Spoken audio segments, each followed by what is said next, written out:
Hello, everyone. Hello. We got we don't got democracy today. We got a war today. A war. Morning. Hello, Hollis. Hello, Sosimas. Just let me grab gloves. There we go. Hello. Hello, Zilige. Hello. Wait, I can do an Orc voice. Oh, we're to do some crumping. Oh, that hurts my throat today. No, I can't do that. I've already got enough mouth pain today. Oh, darn it. I put this telephone the wrong way again, didn't I? Yeah, I did. It's on wrong. Oh, we got lots of Orcs to build. How many Orcs do I have left? I have 80 night goblins, 20 squig hoppers, 6 more trolls, a giant, 2 chariots. Who else? What else do we have? But Yahoo Talan, Yahoo Sosimush, Yahoo Horace, and Yahoo Anthony. Morning, you gits. Where did the gits get a giant from? Well, they got it from. Actually, I bought mine from eBay because it was way cheaper to get it on eBay because it was used in a massively damaged box, but otherwise unbuilt. Yeah, it was discounted massively because it was. I say it was in a massively damaged box. It's barely in a box at all, if I'm honest. But yeah, and a few other pieces are a bit bent out of shape, but it's fine. It's fine.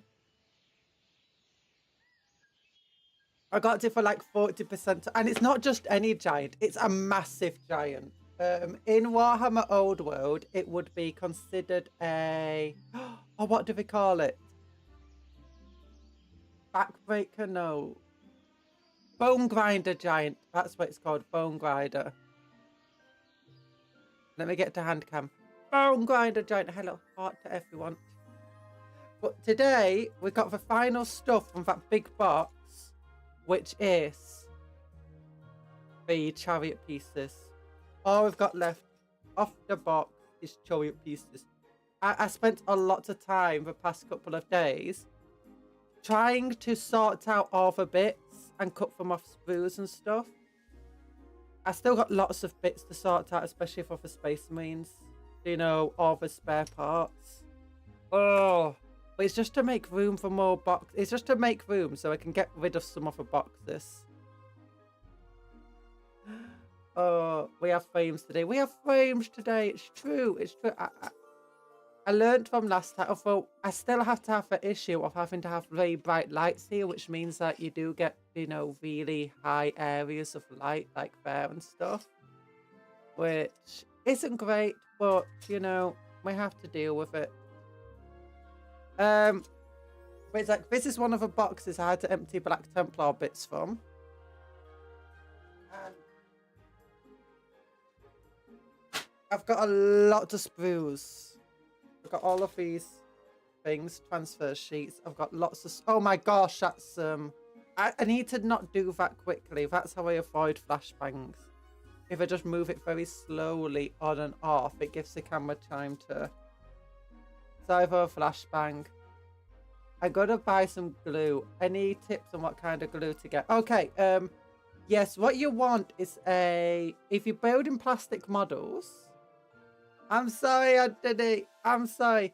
You want something like hammer, this one. Let me just turn off this, so... Wait, did I turn it off? Yeah, okay, it did. They want something like this, hammer extra thin cement. Now, if you can get anything that's called cement glue, especially extra thin cement, it'll be fine. It doesn't have to be Tamaya, but that generally does help. What you really want is this. Otherwise, anything that labels itself plastic glue is good. Games Workshop plastic glue is not bad. It can be a bit annoying to deal with, but generally it's a good glue if you're not sure if the glue you've got is plastic or not. Super glue I wouldn't advise for plastic, especially Games Workshop sprues. But if you got resin models or 3D printed models, you want super glue over this type of stuff. That being said, if you got 3D printed plastic models, this stuff's not only good for gluing it together, but it's sometimes good for, you can see the filament lines on a lot of 3D printed stuff, and this is good for smoothing it out. If you get a file and this, because what this does is it melts things down. It melts the plastic to plastic is usually cement.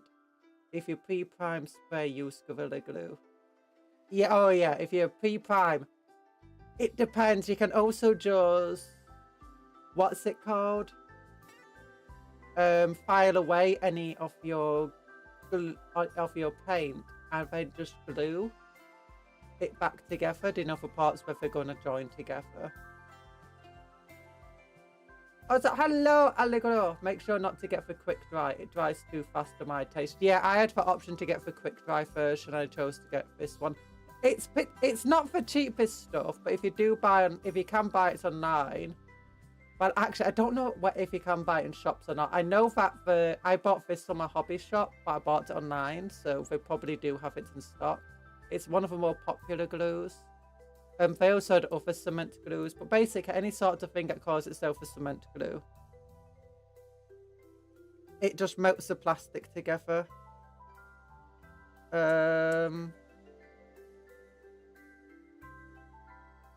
Ketone, ethyl acetate. Yeah, acetone. Yeah, basically it's an acetone. Popular glue is such a funny word. Yeah, I mean, it's popular amongst miniature builders like Warhammer enthusiasts and so on. Games, if you're struggling to find anything like that or whatever, just buying something that's labelled plastic glue or buying the Games Workshop for Citadel plastic glues. I want to say it's worth it. It's fine. That's what we used for quite a while before I got the Tamiya stuff.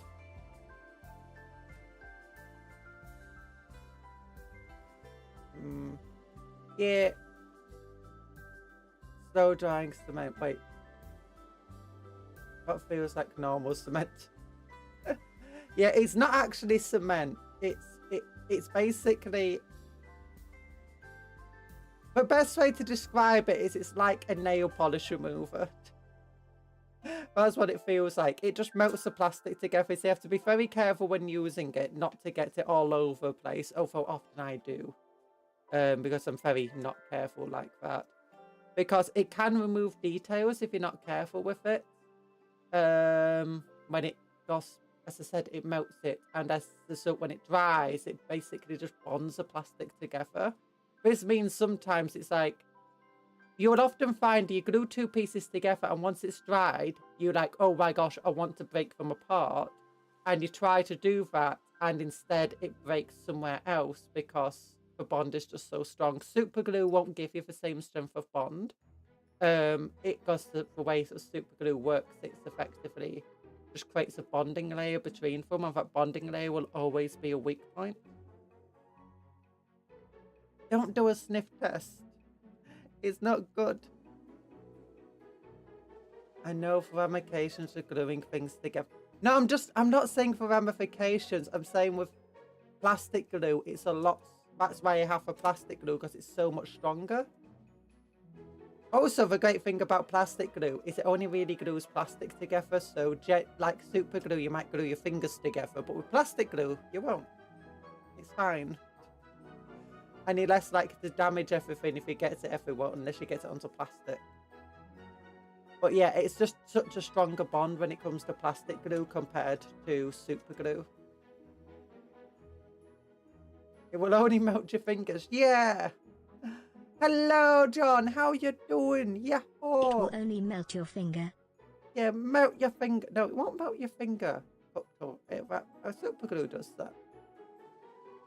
That was said with a conviction of someone who has been glued to a few chairs bed. Oh my gosh. I have glued my fingers together on more than one occasion. Or sometimes glued myself to something. In fact, when we were doing that big resin model and I was using lots of super glue, I somehow got super glue on my face and my eyebrow. I was like, how did it do that? Oh. I deny the accusations. Are you calling you that lawyer? Oh my gosh, not for that lawyers. But yeah, I got all these Black Templar sprues. I'm going to have to cut them out. I think I'm going to try and keep the Black Templar sprues. No, I'm probably not going to keep the Black... Maybe... I'm not sure if I want to keep the Black Templar parts separate from just non-Black Templar parts.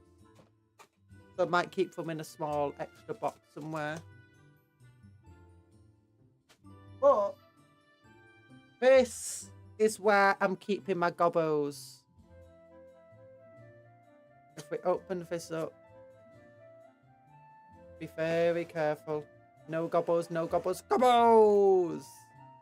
And there's this room for 40 more gobbos. There's actually room there, it's because they're not all the way to the edge. There's still room here.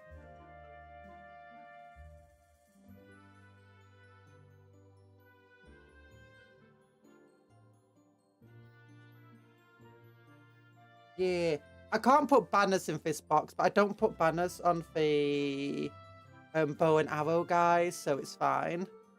I know I'm not storing them in a way that most people would want, but I don't really have other storage options. I did find a box that seemed kind of interesting, but it was very expensive and honestly seemed like it would take up even more room. None of these glues hold a candle to one true goat glue PVA. Okay.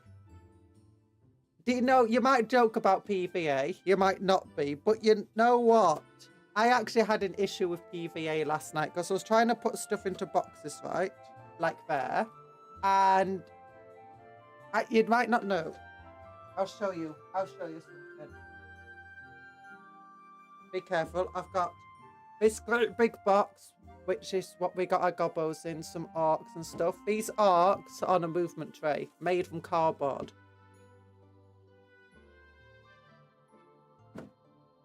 Oh.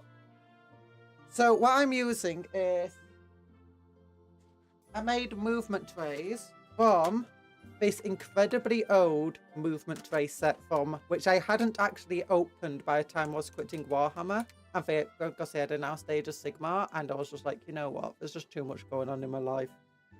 So this is really old. But you get lots of these spare bits over here that's all about, like, you know, making your movement tray work. So, but you don't get enough plastic to actually put your models on. So I made one out of cardboard.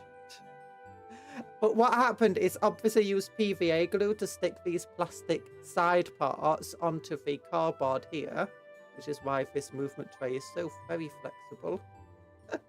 But then I was trying to move the models around, and then I realised I couldn't pick up the models because the PVA glue had clearly stuck the bases down onto the... And it was so hard trying to separate them. It was like, oh my gosh, I never knew PVA glue was this strong. One of my overlords has got a thumbprint across the front of their armor because I had glue on my fingers and didn't notice. Oh no. That's not fun. Oh, you fiction weld your minis. I mean, he could do if he really wanted to. Yeah, it's only plastic. It doesn't take a lot to melt it. In fact, I did know someone once who they ran out of glue, so they got a soldering iron, right? And they just dabbed at the edges of the models and put them together. I'm like, what the hell? Use the soldering iron. Ah, it worked. It worked. It smelt terrible. I would not advise it. But also, if you do want to, like, if you've got a piece that's like this, and let's say you want to bend the arm around, because let's say you're on square basis and you want a really large formation troll, so you got this guy, and you want to put him behind a guy like this, but he won't go behind properly because those two connect. So you want to bend the arms around, get in a heat gun or a hairdryer, blow it onto this arm, and then once it's heated up enough, just carefully move the arm and bend it, and you'll be able to bend the arm without obscuring too many of the details or otherwise breaking the piece. We should all do that. Yeah, this is one of the reasons why I'm actually glad about gloves, because whenever you use green stuff, it always leaves fingerprints, unless you use Vaseline and stuff, which you really should do. But it's like, I can use green stuff without leaving fingerprints because, haha, gloves. You got a really useful box. It clips shut, and if you stick a magnetic sheet on the bottom, oh yeah, that's really good. I want something like that. But magnets themselves are a bit expensive.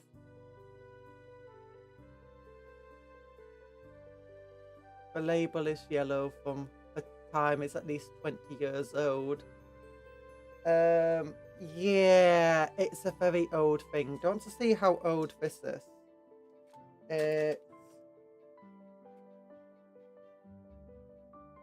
Oh my gosh. There we go. £10. £10 of this. That's how expensive it was. And it was in Games Workshop themselves. I do have another set. Where is it? Give me a moment. Here we go. It's in a cardboard box. Same sort of thing. And this doesn't have a tag on it because I didn't buy it from Games Workshop. I did buy it from a shop, bought it online. Yeah, this is like £24 on Games Workshop's website. Hello, Sandwich Man. And hello, Villager. How you doing? Don't worry, you're not late. You're not late. Oh my gosh. You play 1,000 to 2,000 point games. No, you play 5,000 points. We're actually building 5,000 points of Orcs. I think we got 5,000 points of Dwarfs to finish building.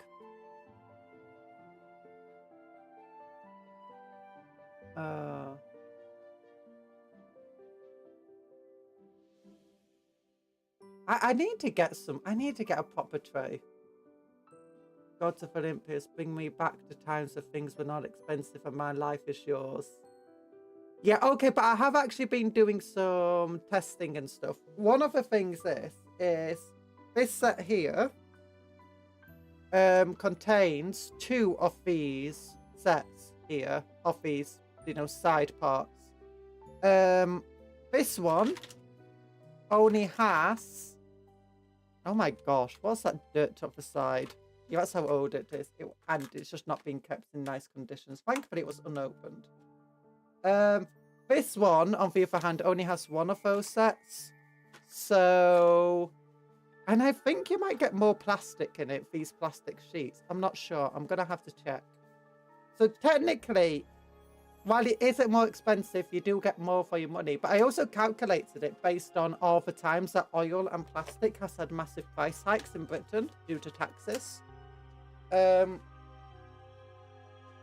And then calculated it based on inflation from when I bought it. And it turns out, actually, it's about... It is cheaper than it really should have been. It's... The amount that they should be... that it should cost is based on the various tax hikes and inflation. And just how much more you're getting in it. It should cost about £30, when instead it costs about £24. So, honestly, it's not as overpriced as I at first thought it was, but still, it's... I mean, it's a lot cheaper for me now, though, because back when I bought the tenner one, a tenner was like 2 weeks worth of money. That was 2 weeks worth of money.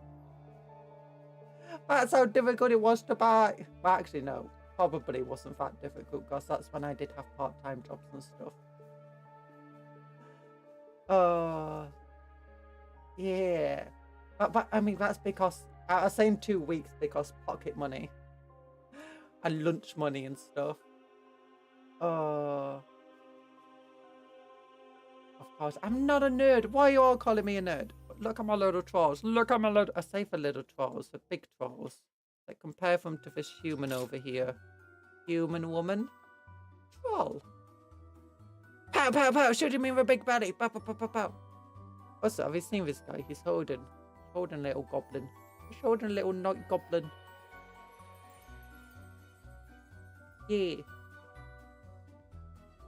I need to get some like liquid green stuff on this guy just to fill up those gaps.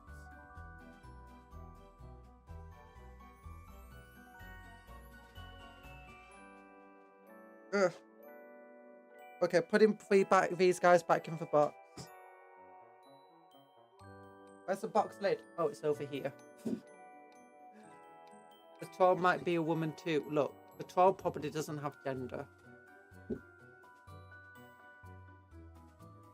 Actually, no, wait a minute. Troll hags do exist. Yeah, trolls do have gender.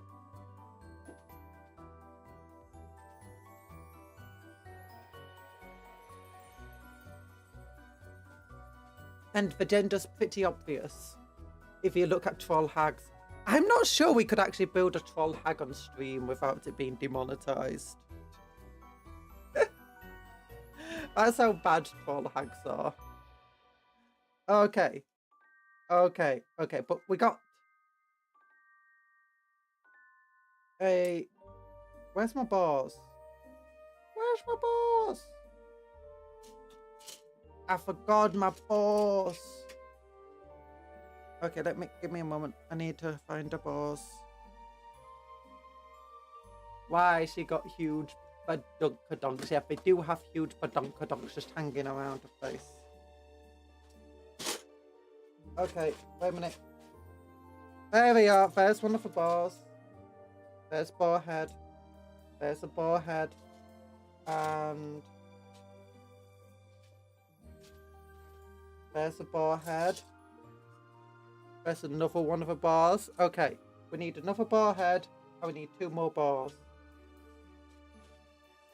Watch out, my notifications for. Okay, it's blue sky. So I got a box full of bits and bases in here.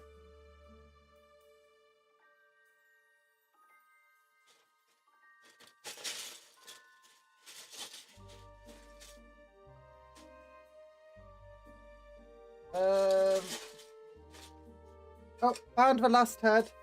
Just 2 more bodies to find. A lot of people donkadonk scraping for 4 do indeed swing low. Can be tied in a knot. Can be tied in a bow. You don't know if your area's got any stores that sells Warhammer. Oh, I hope they do. Yeah. And I hope you got areas where you can play Warhammer too. Just go through something like Element Games. Yeah, I sometimes go through Element Games, but Wayland Games is often a lot cheaper. But Element Games, I've heard, has a bar in it. And like a really nice place to play the games. Oh, found another body. 1 more. 1 more body. Here it is. I just want somebody to love me, somebody to care for me. Oh, no. I honestly just wait for 3D virtual tabletop for GW games. Tabletop simulator? You could always just do tabletop simulator and then just download 3D models. Which you might be able to get on the workshop, but you might have to download them from another site and then install them yourself.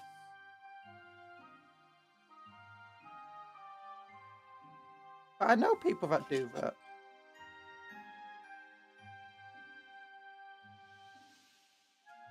I wouldn't, because honestly, I just find tabletop simulator a bit annoying to utilize. I played D&D on that. It was a fun time. Okay, here's 1 chariot. There's the other chariots through. We're building 4 chariots.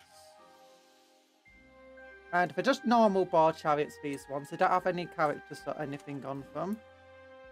So... I should probably use instructions to build these guys. But you know what? It looks simple enough. If an orc can build it, I can build it, right? kind of paint is generally good for painting models? I use Citadel paint. Haligio paints, whatever they're called, are also really good, apparently. You generally want some sort of... anything that describes itself as a miniature paint is usually good. I'm not really sure what types of paints those actually are and what discerns them. I believe that for paints is a lot thinner for miniature paints because it's about preserving details. It's thin but very sticky. So yeah. Although sometimes you get paints like Games Workshop where ultimately they expect you to water down the paints that you're using, which is fair, I suppose.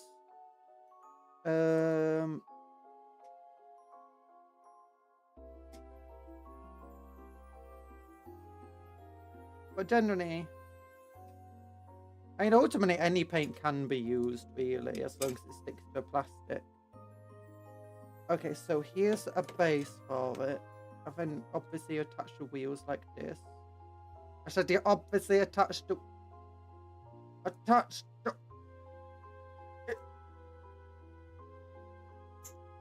Okay, maybe the other way. Maybe the other way works. No, we'll stay for switch. Okay. Hammer and nail tactics.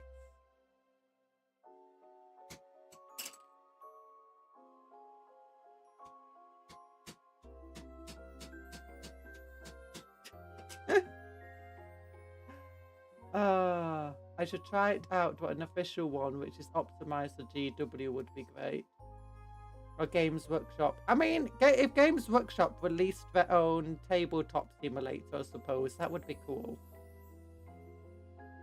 Although I don't think they'd ever do that. They might release something like a battle simulator game, which is just specifically about creating a game that's as similar to the tabletop as possible. I say as possible. Relatively similar to a tabletop, but plays more like a Total War game. I could see that happening.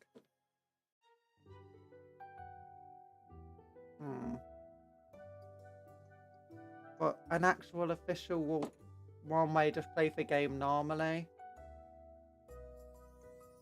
Oh, I could see one as well being, do you know, like those RPG ones, games that are a bit like D&D, and it's all turn-based and there's a lot of random dice number generation involved.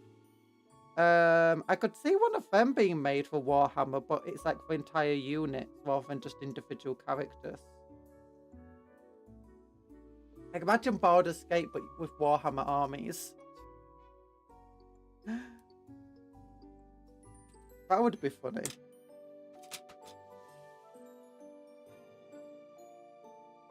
Oh my gosh, I actually really want that game now. If it doesn't exist already, I want Baldur's Gate, but using Warhammer armies instead of characters. Oh, that'd be so good. Every time we go into combat, you just see a bunch of dice being rolled. Oh.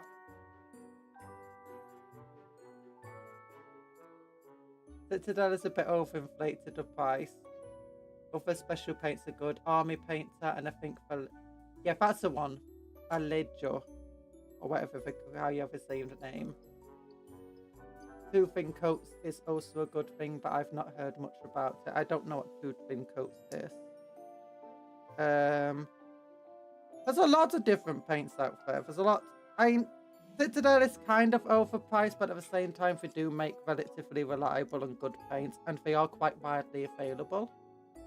Getting hold of Army Painter or Felijo, it can be a lot harder, at least for me it is. So, and honestly, not a lot cheaper. But I guess it also depends on where you live. If you live in Britain, obviously the Games Workshop supplied stuff is going to be a lot cheaper in general. Oh, that's the bottom of it. That's the top. Nice. I should probably not glue this to the base considering how complex the bottom is. And it's still going to be visible, but very hard to paint from below. Yeah. Ooh, it's a big, a speedy skull. But okay, you got different parts here.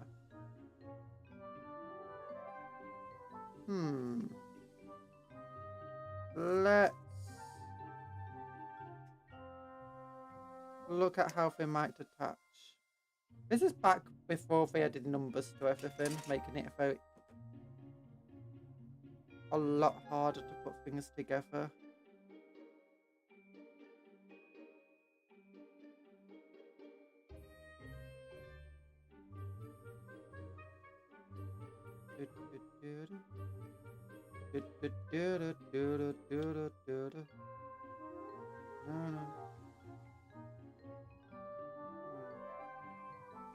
I could go like that. That looks right. I felt like a giddy little kid the first time I saw Space Marine 2. It was awesome. Oh, it was. I need to play that game. I want to play that game. One day, maybe. One day, maybe we shall.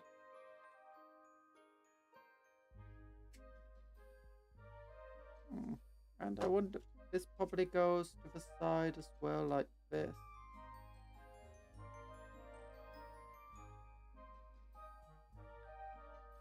Okay. Something like that. Right. What? Why is there so many pieces? Why is there so many side pieces to this thing?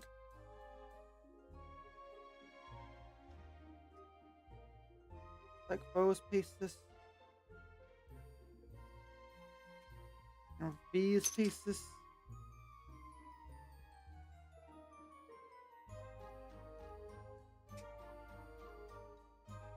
And opposite. Okay, those pieces go over the bar. Those pieces go in front of the bar.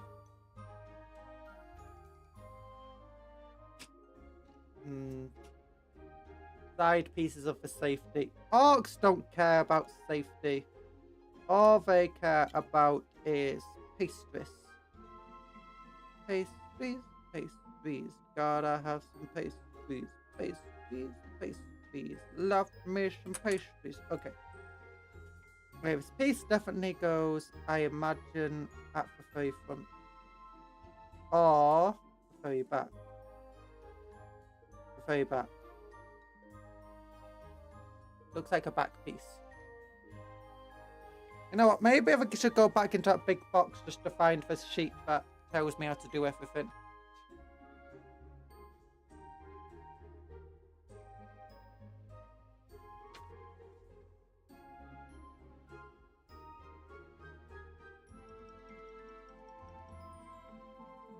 Okay, so some of the pieces are definitely interchangeable. That's good. That's good. Nice to know certain pieces are interchangeable. So, okay, this piece does go here like I suspected. This piece goes here like I suspected. And this piece goes at the front like I suspected. Okay. How? Where does it go in at the front? Is this upside down? No, it's definitely not upside down. Okay, where does it go in? These popped up. Oh, it's not the front piece. That's what I'm silly. Okay, so this piece goes. Oh, maybe it.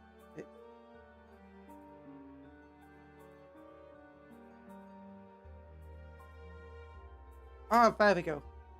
I found it. There's like a little line there where it goes. How many hours do you usually finish your kits? I have no idea. Oh, so yahoo, Tony, and yahoo, Rodrigo. Juven Coates is from an ex-heavy metal guy. He's got a channel on YouTube. Oh. These are shroom people. Safety is a Dutch word in Orc society. But I mean, if a shroom people, we must love Dutch. So I was gonna like about. Oh, you was gone for like a whole month. You was busy with school and other stuff. Don't worry about that. Obviously, you got school. I hope you've been doing well in school. I hope you've been enjoying it. Okay, this goes here. Yeah, there we go. You actually love Warhammer. You love Warhammer. Woo! Yeah, it took me about 8 hours to finish building all of the 40 goblins we had been building. But that's because I kept getting distracted. While we're on stream, I kept getting distracted. And even afterwards, I was still having lots of other stuff to do. It just depends how much other stuff I've got going on, and the complexity of the kits, just how many pieces we're building, and just how I'm feeling. I feel a bit tired now, so I'm probably going to take a bit longer than I really should do building these. So I had an assignment in ESP where I had to draw about protecting environment, and I literally drew a homebrew space marine doing a thumbs up while protecting agri plants. I mean, that sounds nice. I love Space Marines love agriculture. Bush Marines and agriculture. Can you name a better duo?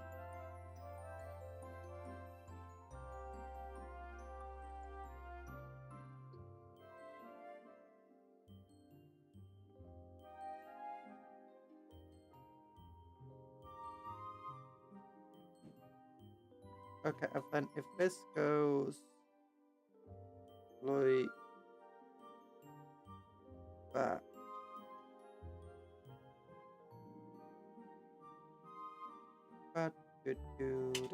Okay. Okay, agri world and protect environment are not the same. Depends on the agri world. But yeah. And protecting the environment is more about social measures rather than military measures. Oh, well, maybe we should take military measures to protect the environment. I mean, the social measures don't seem to be working very well, so maybe just, you know, big guns. Give nuns big guns and tell them to protect the trees.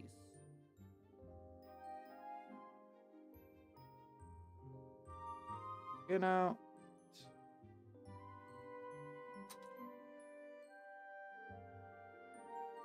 just don't ask the salamanders to do it because they might set everything on fire, you know.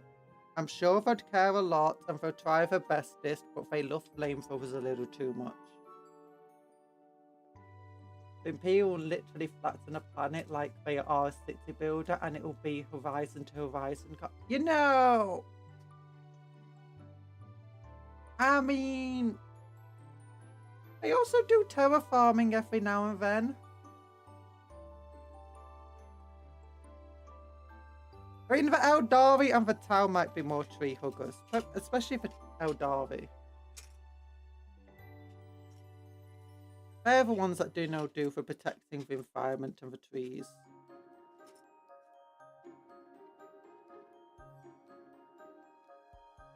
It's a water world, technically an agri world. If it produces lots of food, potentially. I mean, you could definitely use a water planet as an agricultural world. Especially if it's not a saltwater planet, and instead you use the fresh water off the planet just to turn it into a giant hydro farm. Plus, seaweed has a lot of uses. So mass farming seaweed could be very useful. I'm gonna have to run away in a few minutes to get some more water.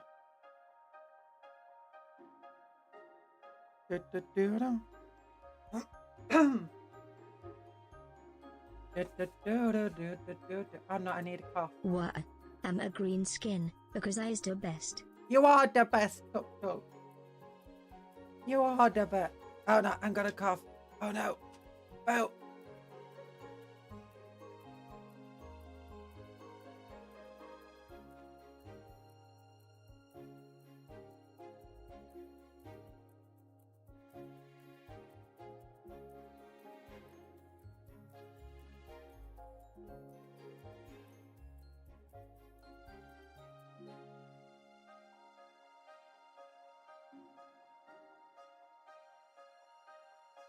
I'm kind of back. Oh my gosh. You know, this flu is not fun and it's not going away. It's just slowly getting worse. And I don't like it. It's not nice. Why, flu? Why? Gesundheit. Thank you.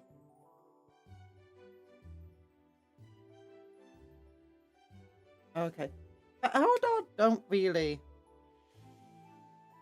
It depends. If they terraform the planet and put a bunch of web-based stuff and Eldar tech on the world, they'll often defend it. But if they don't put a bunch of tech on the world, they often don't care if someone comes along. They're just like, you know what? As soon as they go, you know what? We got one single web-ray port on that planet. You know what? You're not allowed on it. You're not allowed on it. I'm going to punch you in the face if you try to go on it.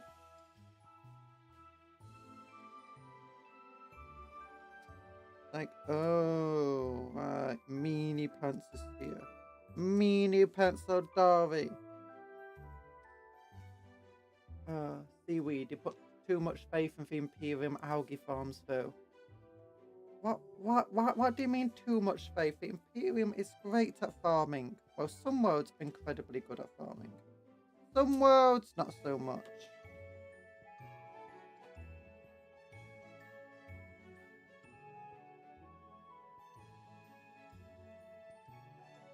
Is the stream working for you? Is the stream working for everybody? It's not breaking for people, is it? Well, I might be busy because he might be working and stuff, so don't worry about it too much. When expedite G-dubs, I need my yeah, I need the dinosaur elves too. I want the elves that aren't Craft World Eldar or Dark Eldar.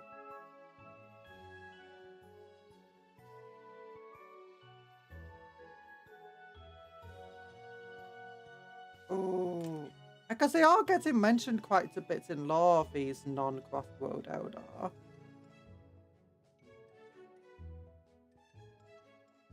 I guess the Eldar Corsairs are currently the closest we can get to them, since the Corsairs represent a lot of Eldar society, including the Exodites.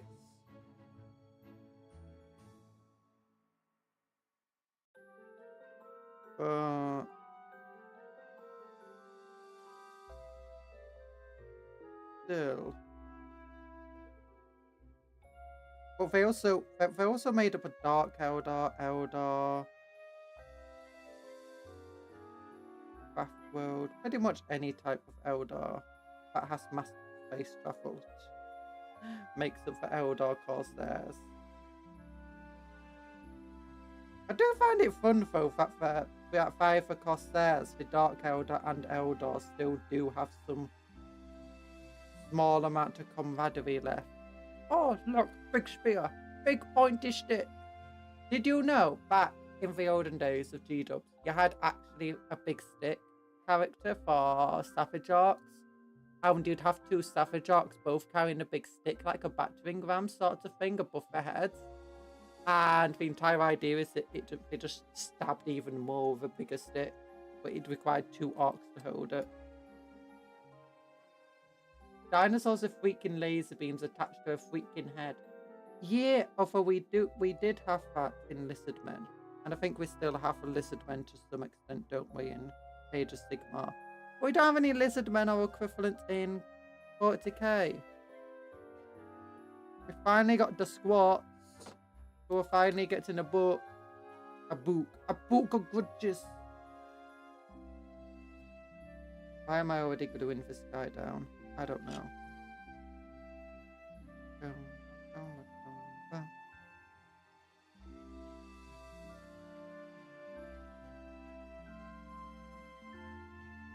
Oh, there we go.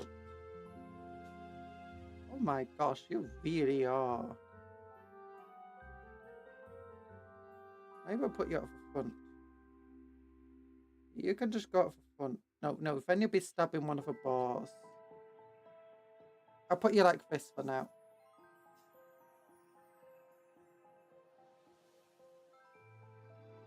Oh, it's stuck! No!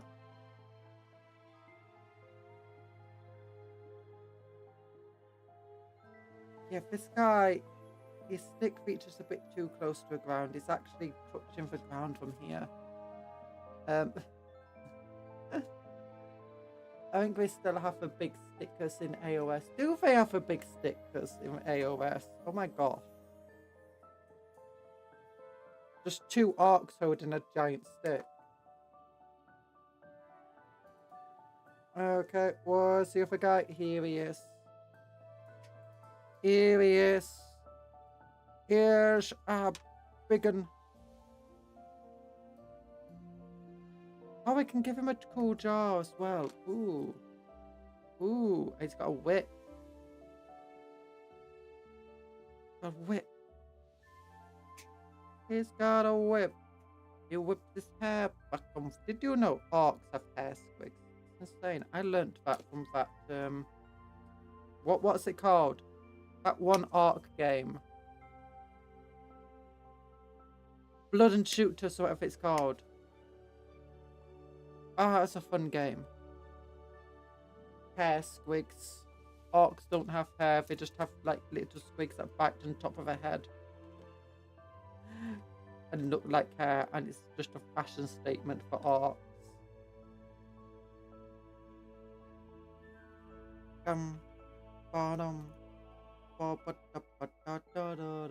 Shooters, Blood and Teeth, that's it. Shooters, Blood and Teeth. That was a fun game.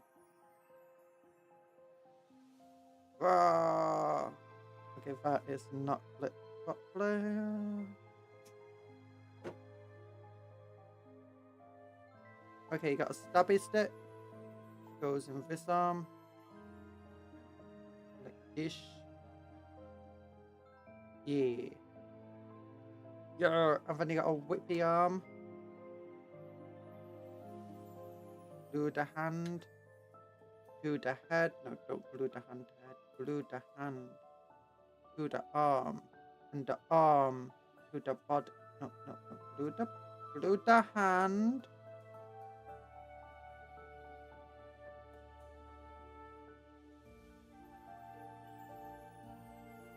And there we go. There we go. And now the body. Yes. Oh. Yeah. Yeah, Mario. There we go. Close that up. Glue this on. And stick them in. Stick them in. Okay, do you both stick in this chariot? Barely. Barely. But they do fit. If it fits, it sits. Cupcon is impatient, needs faster drying cement. I need faster drying cement. I need models that unclick themselves. Tidy themselves up. File down for mode lines for themselves. And paint themselves. Prime themselves. Stick themselves together. Get themselves into a boxes. Organise where they're meant to be. I need those types of... Why doesn't Games Workshop ever release those models? That's what they need to do. Okay, let's make a couple of balls. Let's make a couple of balls. A couple of balls. Oh! How does this work? Okay, you guys might not be aware, but old bases for cavalry, right, had these lines in. And the idea is that your cavalry all had these sticks at the bottom of their feet, and then you just plonk them in where they're meant to go, like that. And what I need to do is, you might be able to see some little lines here, and it's to break through the plastic. Oh. Do I want to do that, or do I just want to cut off these bits? It's quite hard to cut off these parts. I'm just going to cut them off, because that's easier.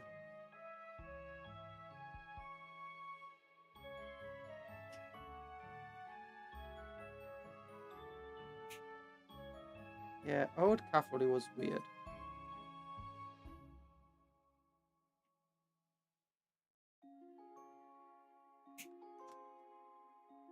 I went flying. There you go. And now I just need to stick the bar together. Stick your bar together. Stick your bar together. Do you wanna stick a bar to a forehead? Do you wanna stick a bar to your bar face? Okay, now get these pieces. What is your goal for November involving Warhammer? At the moment, my main goal is just to get all my orcs and dwarves built, because that way I'll be able to bring out a lot of room. And there's not a hell of a lot of them, or a hell of a lot of boxes. If there's a lot of them in each box, that's the main concern.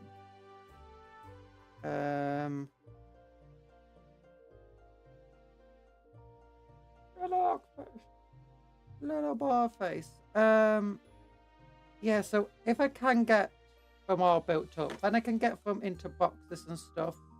At some point we can paint them, but it's just I need to make the room. I know that you guys might enjoy painting and stuff a bit more than what just building constantly, but at the moment I just don't have the opportunity to do painting without first getting everything out the way and built.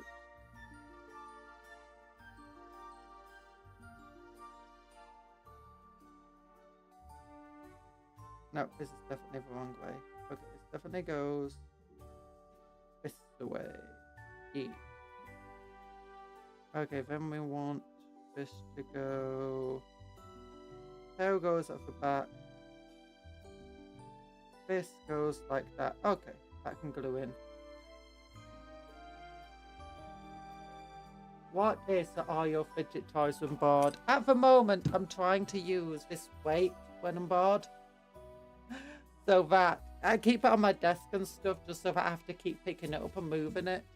And because of fidget, I do that. But sometimes I'm constantly just playing with these things because they're just on my desk. I'm like, bam, bam, bam. I'm just like, oh, a knife, a knife. Stop. Stop.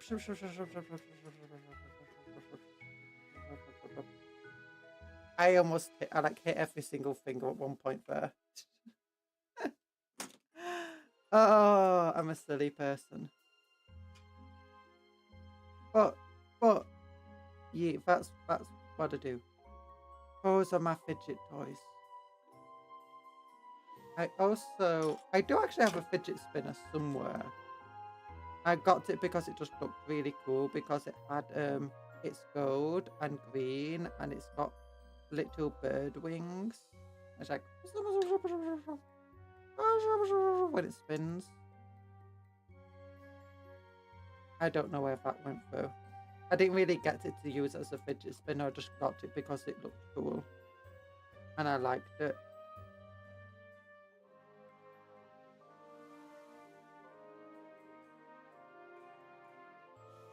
I play with a nunchuck and my machetes are nice songs. Oh. I'm not that productive when I'm, what's it called? Fidgeting or bored. Oh, little tail. Oh, little tail. Look, it's got a little bar tail. Oh, look at these old bars that they used to have.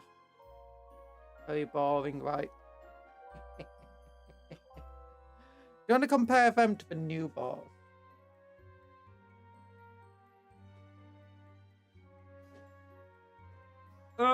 These are guys that also use as chariots.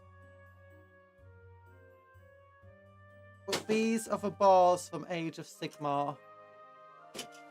Gorgruntus. And these are the old bars from Warhammer. They got a little baby bar. Yum yum yum yum yum yum yum. Oh, these mouths are horrible to put together. It's like, oh my god, look how detailed and big and cool this looks compared to this tiny little guy. Tiny little guy. But yeah, but it uses the same base. Like, look at the size of this chariot compared to this guy. I'm using the same base of both of them. They're similar size. So I'm using these guys as chariots. 2 of them I'm using for rules for Orc chariot with a character on. Like, so like a big boss with a chariot.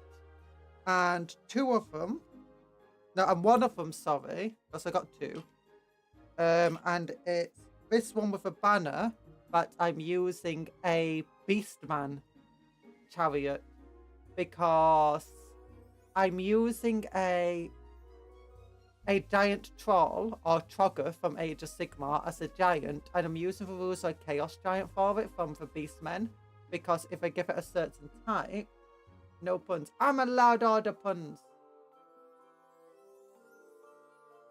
But if I use, what was I gonna say?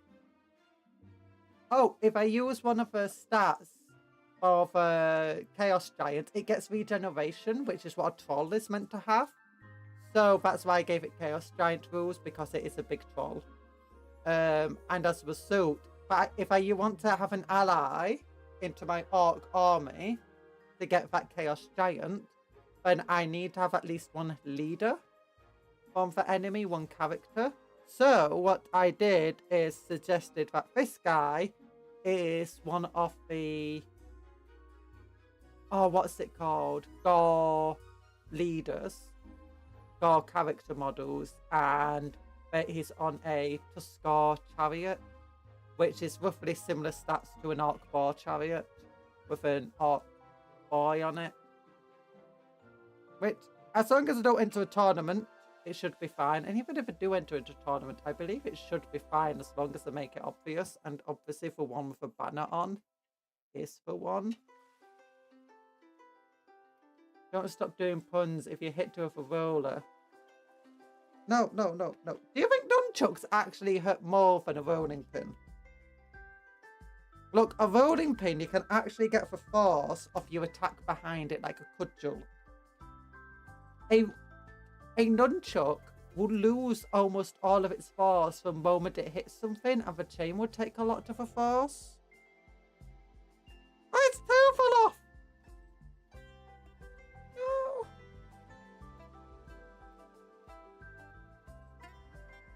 Yeah, rolling pin would hit a lot more than a nunchuck.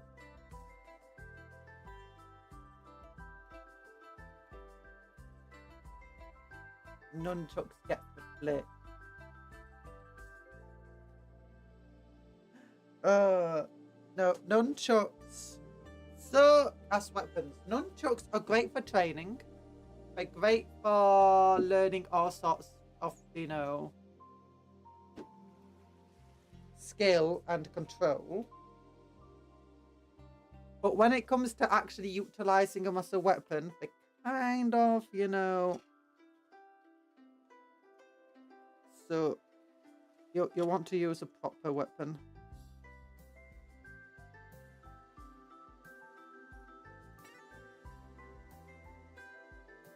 Okay, I'll get the second bar built up. I literally have a nunchuck to play around. I know.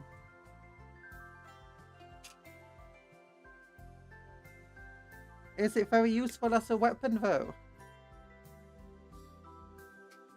I've used nunchucks before.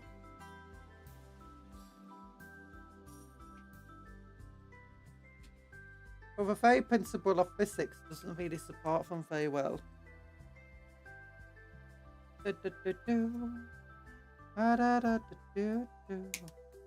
Oh no. The whip back is a tip accelerating past Mach 1. Yeah, I did know that. I watched a QI episode. There we go. Yeah. Whips are painful because they usually have a very sharp pointed end that all of the force of and speed of a bat goes into. As a weapon, the kind of the fact that they can wrap around other weapons is one of their strongest points.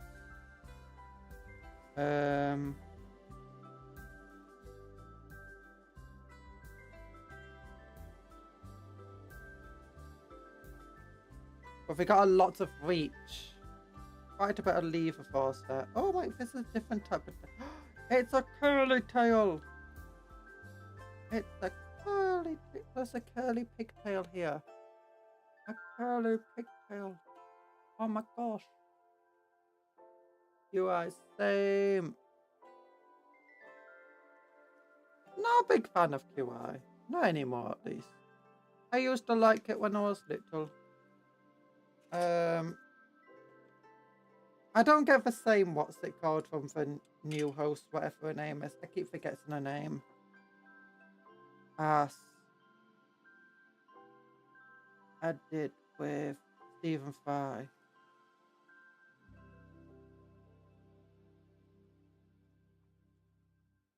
There we go.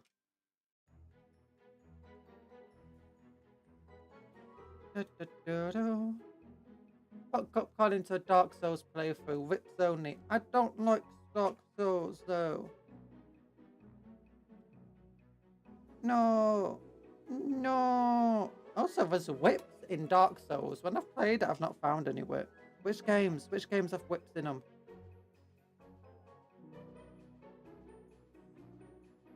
Dum bum boo dum ba da da dum bum bum bum bum bum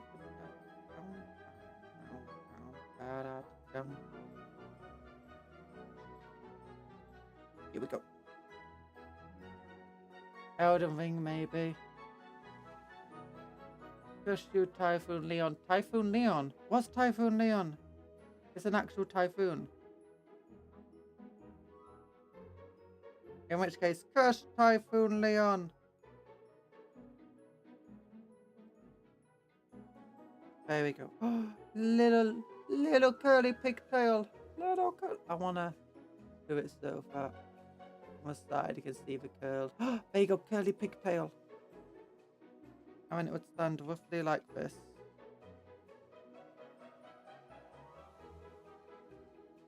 And we'd want... Let's do a few things.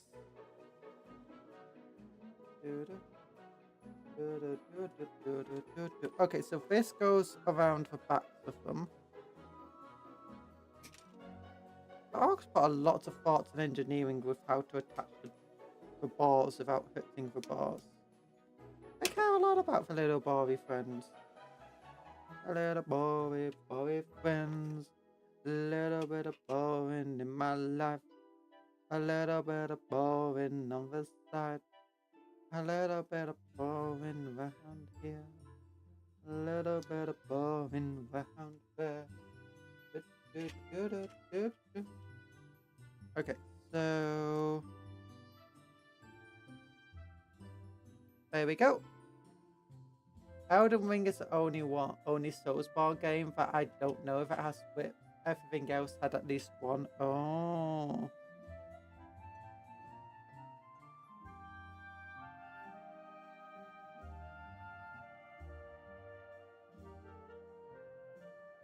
Makes sense. Makes sense. I hear the people who make Dark Souls are real masochists.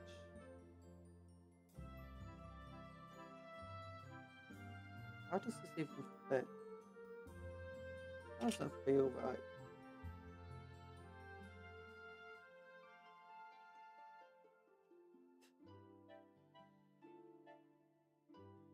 What are the hardest FromSoft games? Probably Duck Duck Potato Man. You have to figure out who's the duck and who's the potato man. And it's never easy. It's never easy. Like, what does the duck look like? I know what a potato man looks like. like a duck. I don't know what a duck looks like. There we go. We snap this off. We snap this off. Snap this off.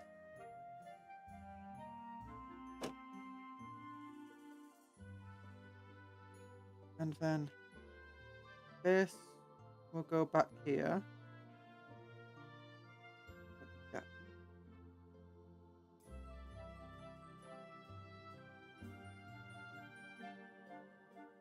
Oh, you don't know what a duck looks like. I mean, who knows what a duck looks like? Like you go to a pond and there's loads of little potato men there, and you give them little pieces of bread. And then duck. I'd never heard of a duck before. What is a duck? Silly creatures.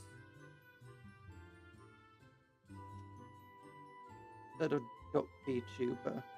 Potato men VTubers. Duck VTubers first. Oh my gosh, I'm just being insane. I'm sorry. Blue here.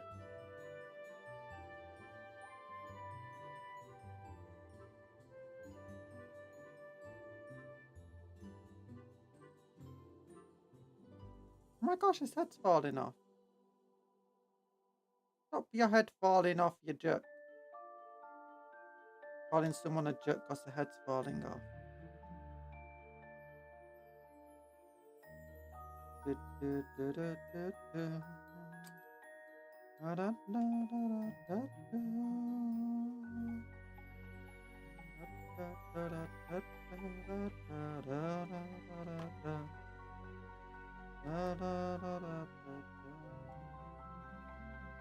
Okay.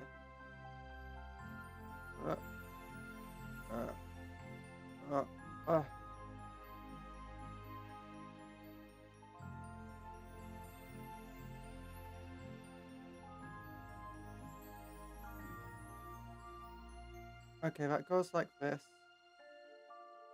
Nice. Okay, we're attached. Oh, what a potato man. A potato man is a little thing that's, you know, has waterproof feathers, floats on water, goes quack, quack, quack, has a potato man. If you know the image I'm thinking of, look, are just rotated rabbits. It's true. It's true, they are rotated rabbits.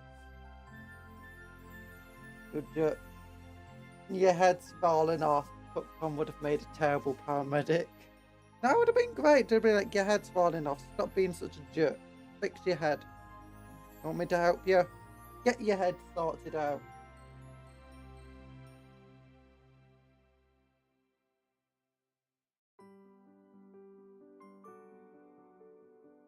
My raid! Oh my gosh! Welcome, raiders! Hello, Kasumi! My, how you doing? How you doing, everyone? I am yawning. I'm yawning. I'm Cupcake Conjuror. I summon cupcakes and I conjure cupcakes and I turn everyone into cupcakes. And I'm Cupcake Conjuror in name and profession. Where's stream avatars? And here you guys are. Here you guys are. Your little cupcakes on the screen there. We're building Warhammer. I was like, hello everyone. Hello. Love heart to you all. Don't mind the gloves. They're we're not well, these ones are disposable. These ones are ones I don't mind getting damaged. But yeah, we're building little greenskin orcs today. We're building bar chariot. Sorry. If you don't know what bar chariot is, it's this thing. We got little bars, and it's got a little squiggly tail, a little squiggly curly tail. This one doesn't have a curly tail; it's got a fluffy tail. Yeah, we're building balls on chariots. We're going ride, and there's big orcs riding them. Stab. It's Warhammer Old World, Warhammer Fantasy for those who are interested. You gotta go get some lunch. I hope your stream went well. I hope your stream was wonderful too. Well, I know it was because it was you. I popped in a little bit early, but I didn't say hi. But Bye-bye, Mai. Have a good rest of your day. Have some good foods. And make sure you don't eat any cupcakes, because our friend's not food. And same for the rest of you. At the moment, we're just attaching these little side pots. I'm trying to figure out how they attach. I think this piece goes here. This piece goes...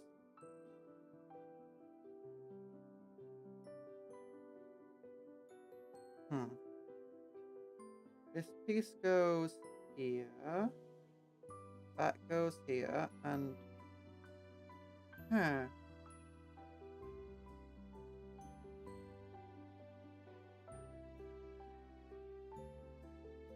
What does a forward piece stick to? I am not sure. Oh, I know what it sticks to. Why can't it reach it?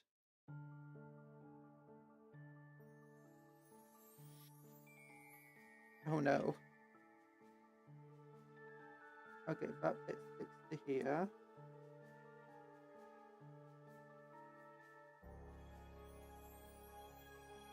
This bit needs to stick there.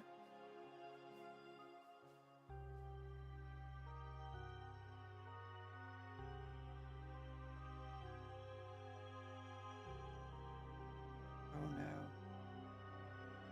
Oh no, the pieces won't stick together how they're meant to. Okay, maybe it's...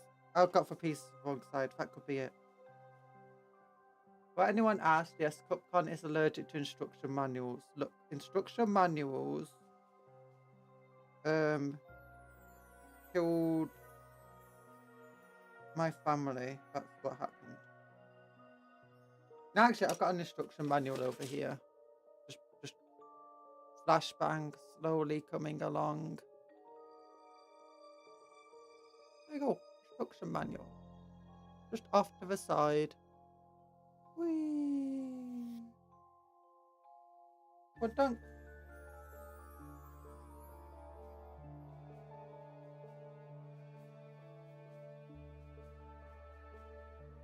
Okay, no, so this definitely wasn't on the wrong side. This piece goes over this side. That back piece glues there, that piece glues there. This front piece needs to glue in front of the...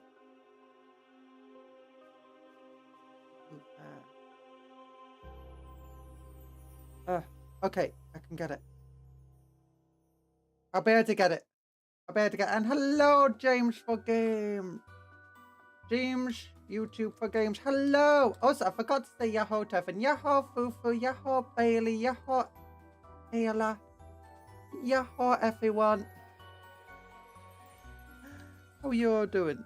I hope you're doing well today. I hope my stream was good. And I hope my stream will also be good. Puns. What is that? It's a bar chariot. It is a bar chariot. That's what we're building. It's an arc bar chariot. Better description. Oh, darn, it's fallen to pieces. It's a very, very old model. That was recently re-released by Games Workshop as part of their Old World brand, which is their remake of their old fantasy game, which they got rid of for Age of Sigmar due to profit.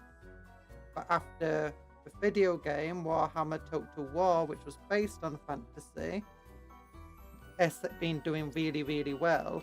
They kind of tried bringing back Warhammer Old World. And now I'm building really ancient models. Can I find like the dates on these things? Yeah, 1993 this model is from. That's so old, this little bar is. 1993. While the chariot itself is from 2000. These models are legitimately ancient.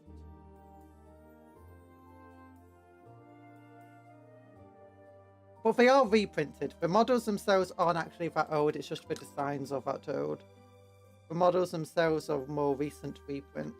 Although some of them might have been sitting in a warehouse for years and years and years before finally being repackaged.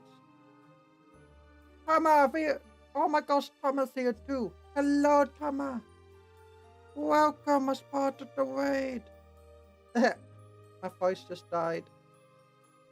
I might be struggling a little bit of a sore throat, so I might not be able to stream as long today as I wanted to. Come on, you attach here. You attach here. You attach here. Everyone, attach.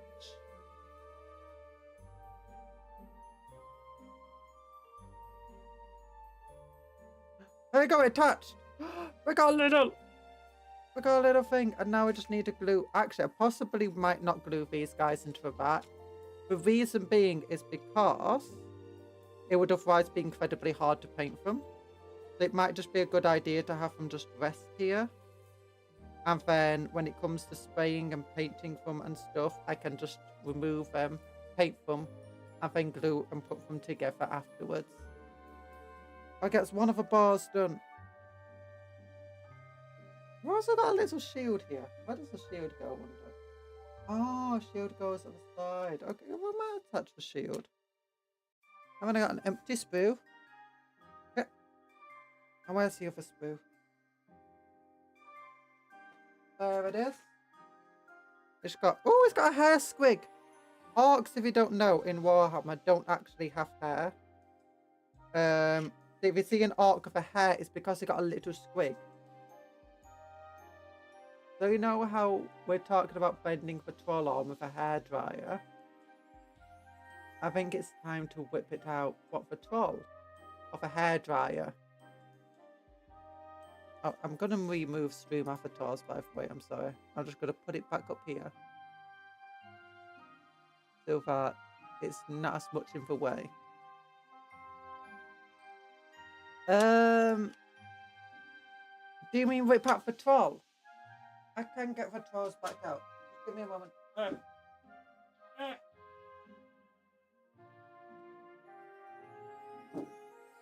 Oh. We got trolls! Now these are much newer models. These ones I'd already built. It's a big model. It's holding a statue of a dwarf. No, the hairdryer for those rope parts. No, I don't. The rope parts are attached now. But look, you can. I'm showing these guys. Oh look, it's got a little goat. Don't worry, he's not going to eat the goat. He's just carrying the goat because the goat's got a damaged leg. Yeah, that's what he's doing. He's being very friendly with the goat. And it's got a rot, which he's definitely not going to use to bash the goat's head in. Yahoo, Elite! How you doing? And this guy's just holding a goblin upside down. Why? Because he can't. You know what? I need to move stream avatars further up.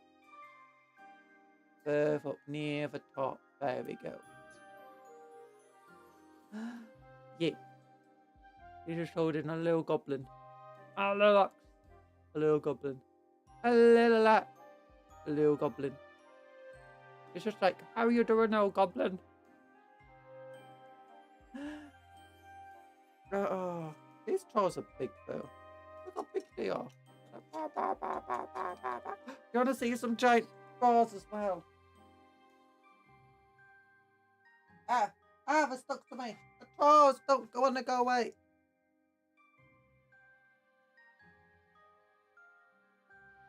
Don't mind the fact that when I lose tracking because I'm not looking at the camera, that my, ghost appears.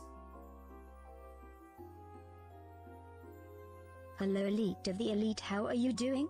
_Cupcon lag, Cupcon lag, _lag. I'm not lagging. I'm never lagging. Also, yahoo, you're doing well. I'm glad you're doing well. I'm glad you're doing. Look at this giant. Look at this giant. This is a modern bar. These are like from only a few years ago. These are massive. Look how cool they are next to these tiny old bars. Like, oh my gosh. Like literally, you got an entire chariot here. And this guy is just like as big as the entire chariot. But Orc himself is just massive. It's like, compare him to this little Orc. It's like, rog.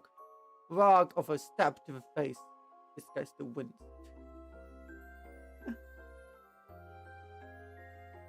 Oh. I want a new chariot to be made using these massive, they call them gorgunters, not boars anymore. Oh, today's cupcakes are hanging up. Yeah. It's because I often work down here and the cupcakes keep, gets in the way. Big pigs. Wait, wrong way round. Big pigs.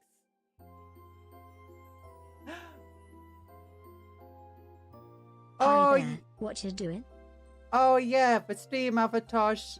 My chat will know about stream avatars. But if you want to make Cupcake speak, I forgot about this.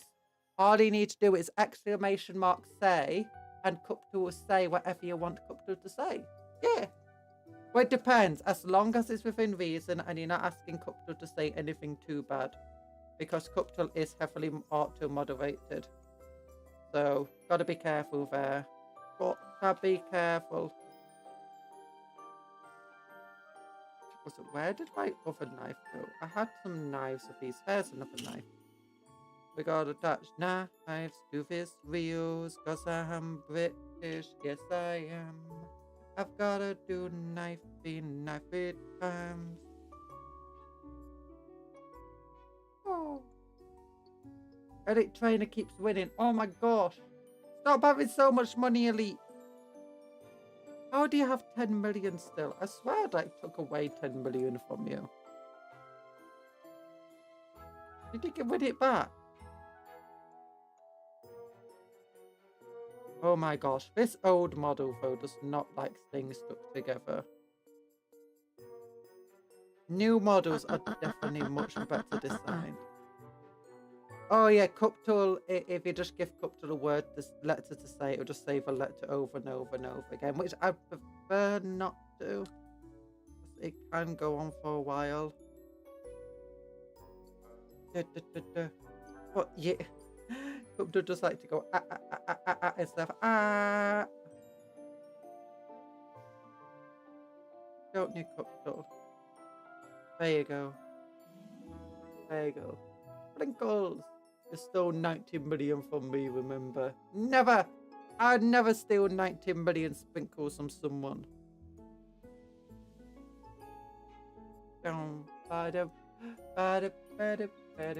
What? I'm a green skin, because I's the best. You're an orange skin, Cupcake. You don't have green skin. Index pointing at there, viewer thief. I'm not. You're the viewer. I'm not the viewer. I'm not a thief. I'm not a nerd. I'm not a cupcat. I'm not a. I almost said I'm not a cupcake. I'm not a cup moth. I'm not a leggy leg. I'm not a sprinkleberg.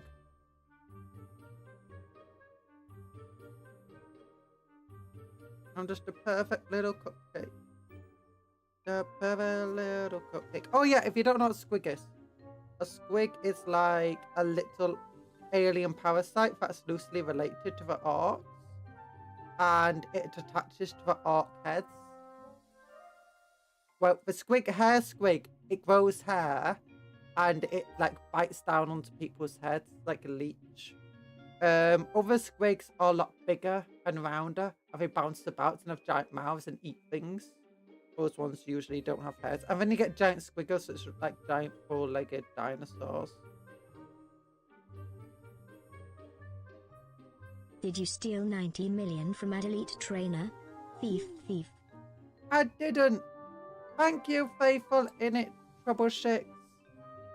My model is cute. Thank you. But not as cute as Cupcake. I'm going to get an even cuter model soon. No, I'm not. Definitely not going to get a cute model very soon. Not some sort of cute chibi version of my model.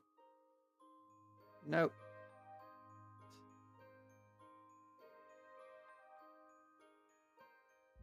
There we go. Hair squig. Hair squig. Now be careful, let the hair dry. That's what my hairdresser always says. It never washes it. I don't know how it gets wet. I'm joking. I'm joking.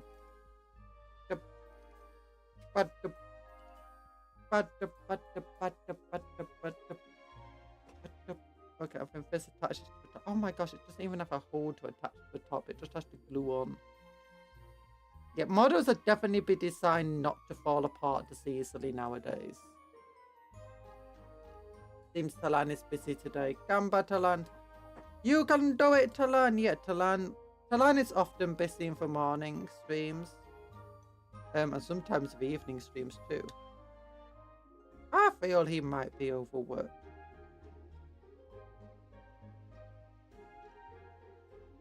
Except when it comes to modding, he's underworked when it comes to doing good modding. He needs to do... I'm joking. I'm joking.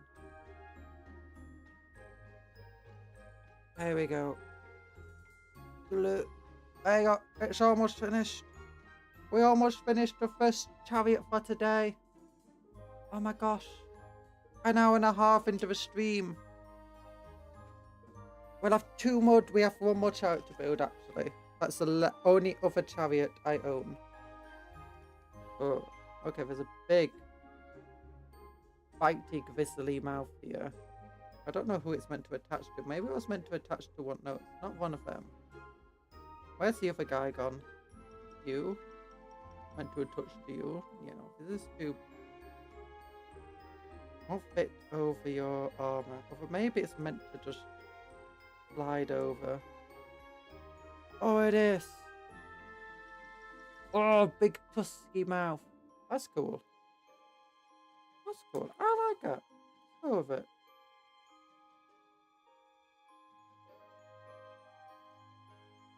But let's do it for the guy at the back.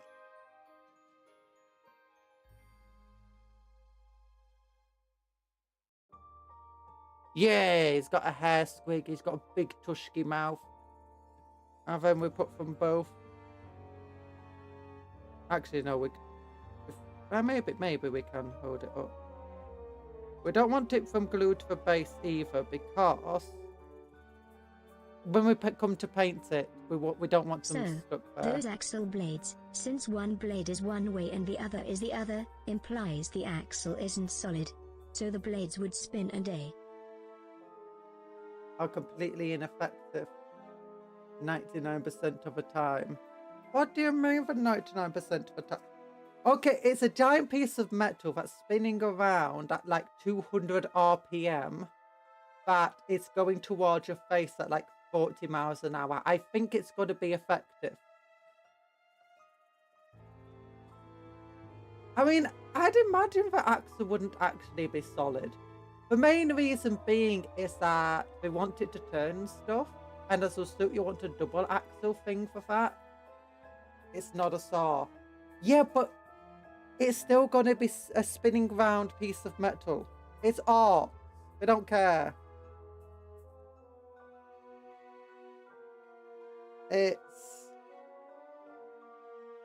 It won't be effective. It will still be a massive piece of metal spinning around and smacking you in the face as it goes at you at 40 miles per hour. Yeah, I mean, I actually can't see the axle there because it's being covered by this giant piece of wood.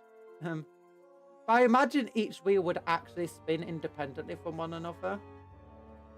Yeah. Because each of the wheels would have to spin. It'd be like, because if you wanted to turn, this wheel would have to spin slower. This wheel would have to spin faster. And okay, these spikes could actually be put on right in the middle, where the wheel will be spinning around. Because obviously it's not powered by the axle itself. But I like to imagine that it's actually stuck to the spinny parts of the wheel. I just like the idea of it spinning around. I think it would look cool. And you know what Orcs are? The rule of cool. The hair fell off. So it's solid. You just have one side was sanking and one side for bunking. No, maybe one side's when you were fussing, eh? Hey, ever heard of that? When you were first?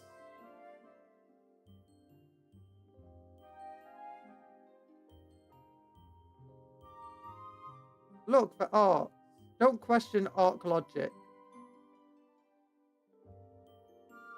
It might make no sense to you, but when it's charging...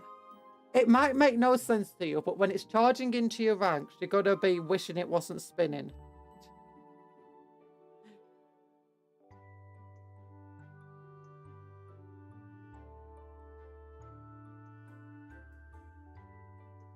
There we go, they're stuck together. Orcs always look like they're doing a twerking thing. Look at these legs. Look at that orc twerk. Old orcs are just always twerking before twerking was cool. But here we go. Here's a chariot. It goes dun dun dun dun dun dun dun dun dun dun dun dun dun dun dun dun dun dun dun.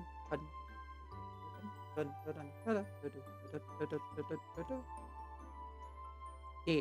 Have we got a second chariot to build now? Get some other pieces of boar. Oh, don't. And now we just got more chariot. Dump. Bad dump. I'm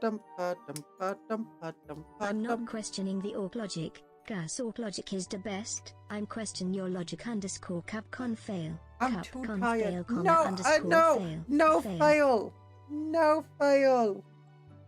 Oh, look, it's not my logic. It's the orc logic. The orcs are working through me through the power of my greenness. Look. There we go. Cola. Look, I'm purple, so you can't see me. And I'm green, so I'm the best. Look, that F is purple. There is no F there. Not when it's purple. There's no fail. Capcom fail. Capcom fail, _ fail. No fail. Oh my gosh. Oh, I'm too tired of this. I can't. I'm not a fail. There's no logic. There's no logic like orc logic. And the orcs are just working through me. Look. I'm green. I'm the best. That means, look, this is green. I mean, it's the best. I'm green. Look at that hair. It's green. I mean, I'm the best.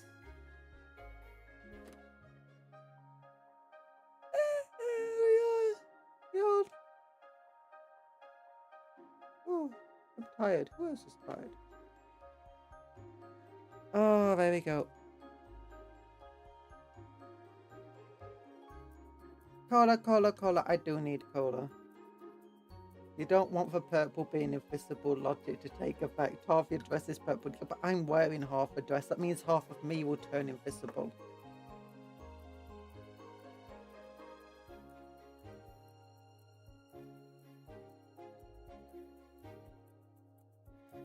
Also, how do you know? Can't see purple. Invisible.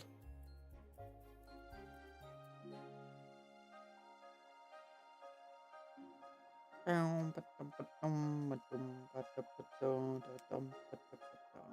you think this is why Dark Eldor are so stealthy? Because no one finds them. And why Commonwealth is so hard to find. And the orcs also believe it's invisible. So it must be invisible.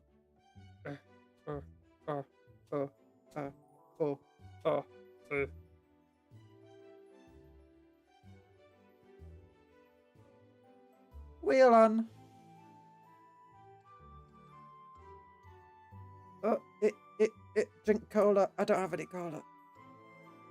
Not yet today. Oh. Wheels are on. There we go. I don't like this. It's like a little.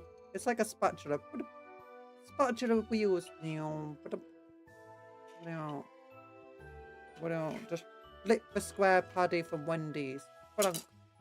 Why does Wendy's have square burgers? That's what I want to know. I heard Wendy's had square burgers, and I saw Wendy's had square burgers. I was like, I'm confused. How can we make a Krabby Patty when the Krabby Patty is not square?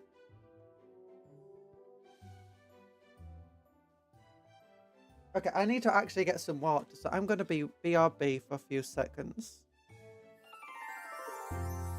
what's this say? Pretty sure that at least one of the marine chapters, I think salamanders, know where we break gate directly into common office. Oh. Hello, do you...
I am back.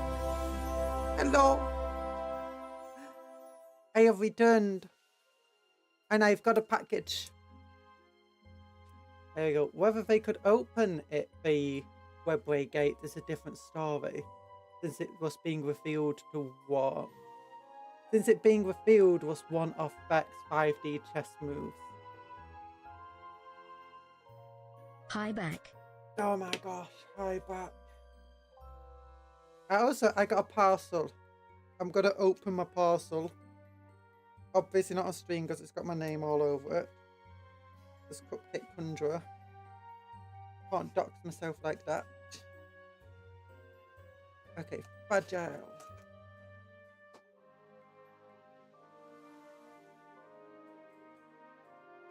What's in here? Eternal Pilgrim.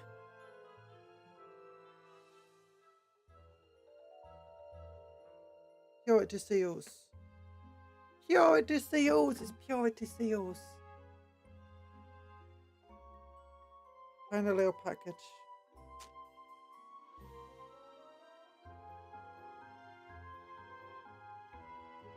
Purity seals.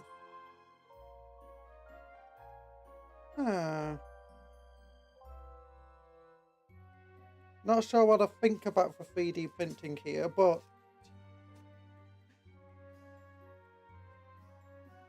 oh, this is a lot to clean up afterwards.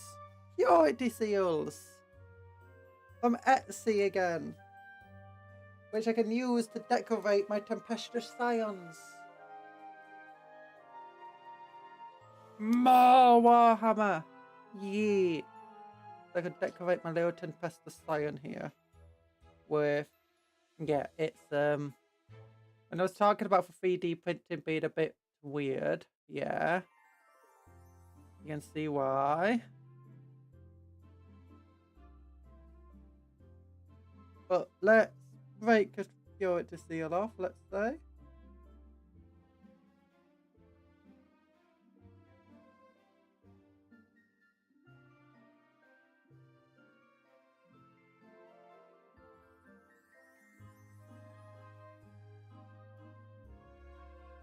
Okay. Oh, this is hard to break them off. Oh no. There you go. Is this ready to come off now? Okay. Gotta be careful. Gotta be very careful.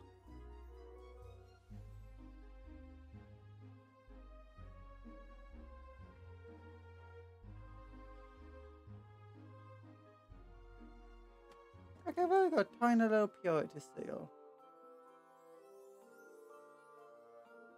I don't even know if a camera will want to focus on this well enough.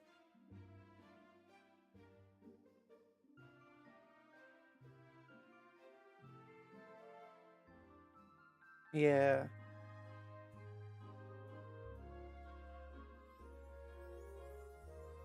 Come on, look at it.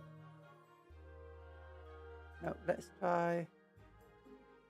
Let's see. No, it's just too bright. It's too bright.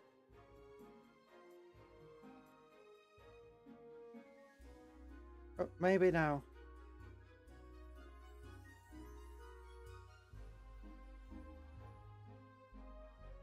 I can kind of see it. It wants to focus a little bit.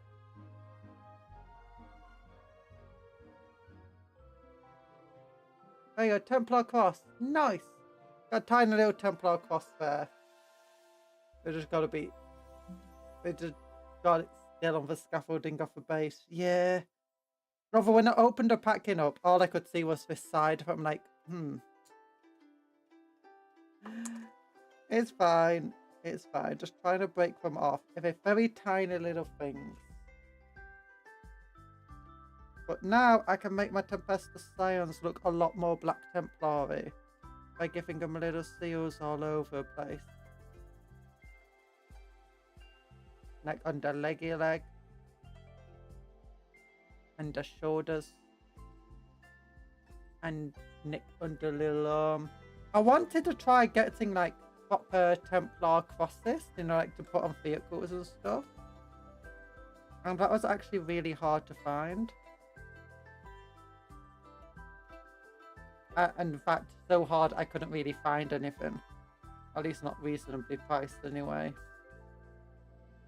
That was what I was looking for. Okay, these are very hard to break off.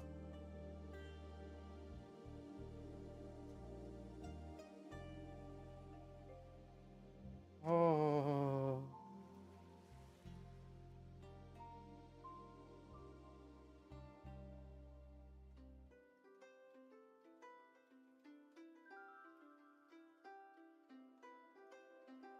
There you go. There we go. I'll put this on the shoulder there. This will make it feel a lot more Black Templar if you have a bunch of Black Templar themed purity seals on them.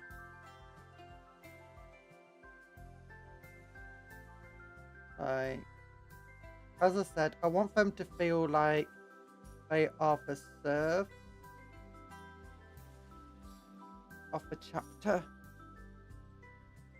Oh yeah. We'll put another purity seal on the back here, I think, and then something hanging off this arm. She's also wielding a motor bomb. Oh, I want to play more Raven. Maybe we'll play more Ravenfield tomorrow.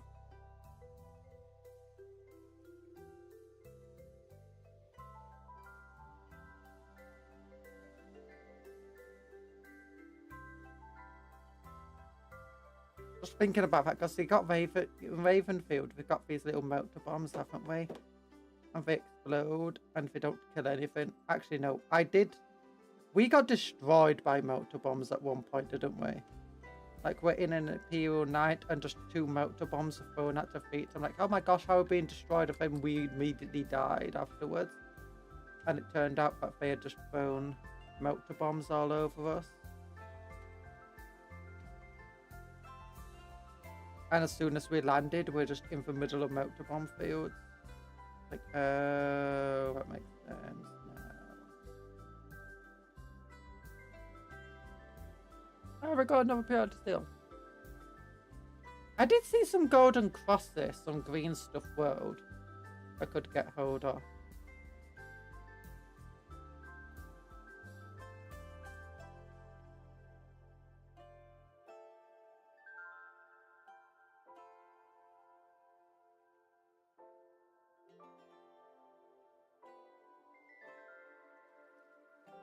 We're more Crusader crosses than we were Black Templar crosses.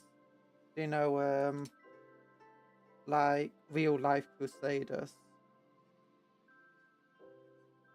But one thing I didn't like about them was that they were... Well, actually lots of different types. But they're very, very thin. Like, they're just made out of metal, just super, super thin. Which is great, but it makes them more like a transfer sheet. So it's like, at that point, I'm like, I might as well just use a transfer sheet. But I like the Black Templar plastic ones you get for upgrade kit because they're really thick and they just bulge out. And they're like, just... Oh no, I feel like that's cool. That sounds like Black Templars. Completely lacks. Less for the God Emperor, more Deus Vult. Yeah, that's what it was.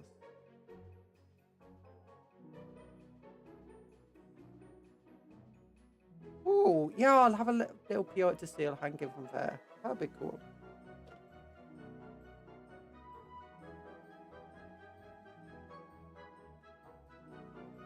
Wait, did I just break this?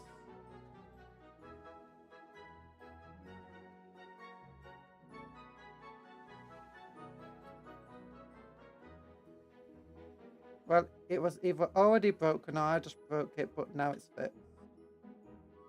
There we go. So this part of the backpack, you might not be able to tell, was just all misplaced.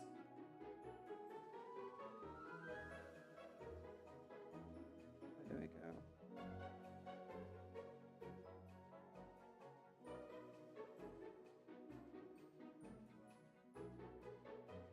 There we go.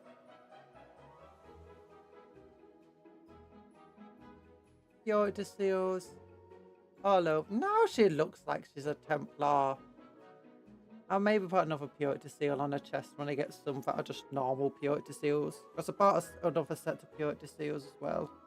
That were different style. Put them over there for now. Yeah. So much more balls now to make these signs of pure as they've ever been. No, we'll do that later. I just wanted to test them out.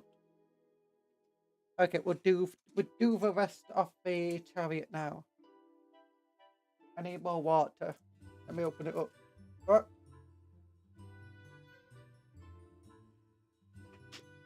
Water!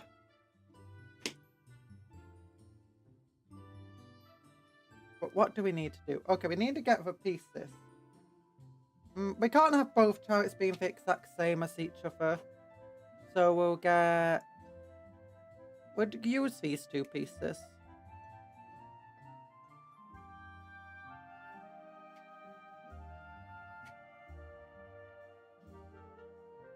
We'll still break out for other pieces. We'll put them over there. Honestly, this set has so many spare, like these chariot pieces. It has the square shields and the goblins. We could make a bunch of scenery with it if we really wanted to. How much empty space in that sprue? You can tell it's an old kit. Yeah. Also, you can tell it's an old kit by just how poorly the pieces actually fit together. It's like... Oh, I mean, I love old kits, right? But they definitely had some way to go when it came to...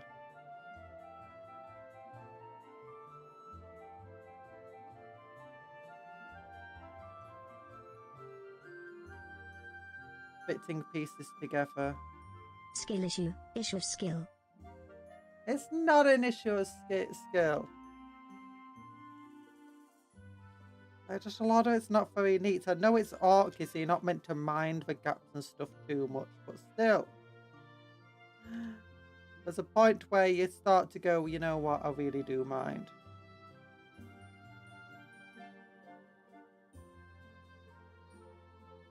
Here you go. Okay, we'll glue one wall on first.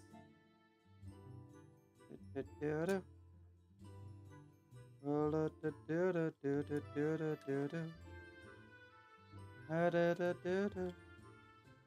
Nya, nya, nya, nya, nya, nya, nya, nya, nya, nya, nya. Do, do, do, do, do, do, do, do. Okay, and then this guy goes on the other side.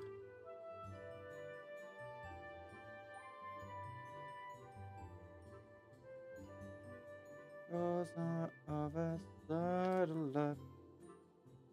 Welcome to the other side of a knife. Da, da, da, da, da. Let us know, let us know, let us know. Guys, do you know what's happening very soon? It's almost Easter again! Oh my gosh! Just a few months away. Easter. Can you believe it? Just a few months away. Easter. Easter, baby. Don't you want Easter today? Do, do, do, do. No, no, no, no, no, no, no. Easter, baby. There we go. Back with glue. You're back with glue! Did you get... Which glue did you get? Which glue did you get? Let us sniff at me and let us know. Let us know, let us know, let us know. We built fish bar chariot. Rog. And we got... These came in for post today. These purity seals. And we also decorated this woman up with a bunch of purity seals. Ba-da-da-da. Ba-da-da-da.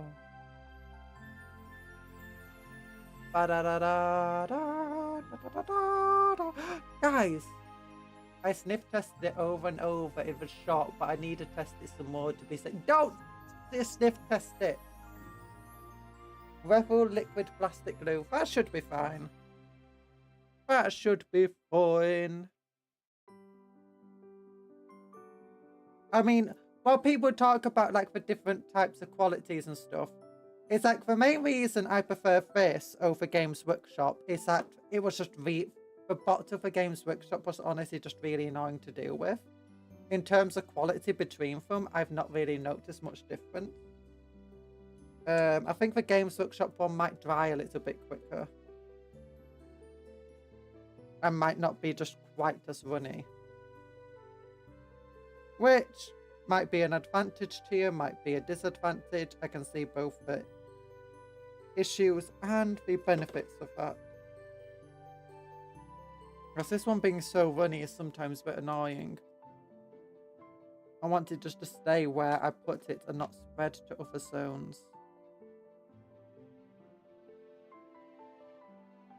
Put some more purity seals on that woman. I got too many models to put purity seals on. I'm very expensive to buy. I would, but I also have a dude that I want to put more purity seals on. And cool things. You know what? I'm going to look for another head. I'm going to look for some other parts. We got a big box of bits. Let's go through them. Oh, sorry, flashbang again.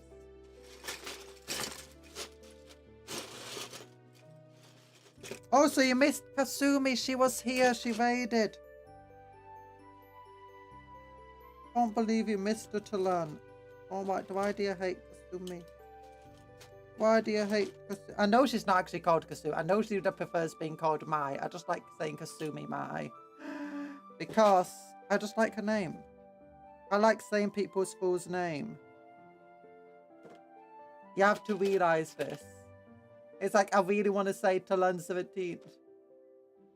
40 more. Oh no. Yeah. You better be knowing.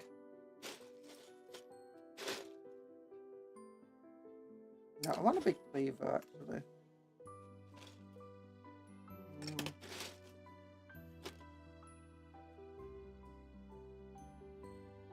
And another big cleaver. But okay, give me an orc head. That's a goblin head. I want an orc head. Ooh. We can buy a little squig.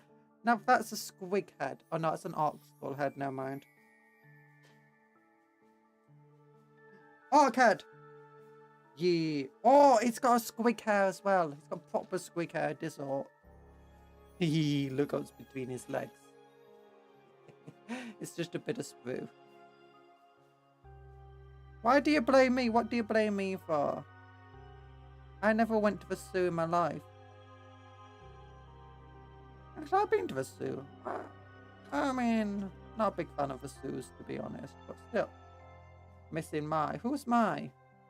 Oh, you mean Kasubi? He's not even here to make fun of. Oh, I'm sad.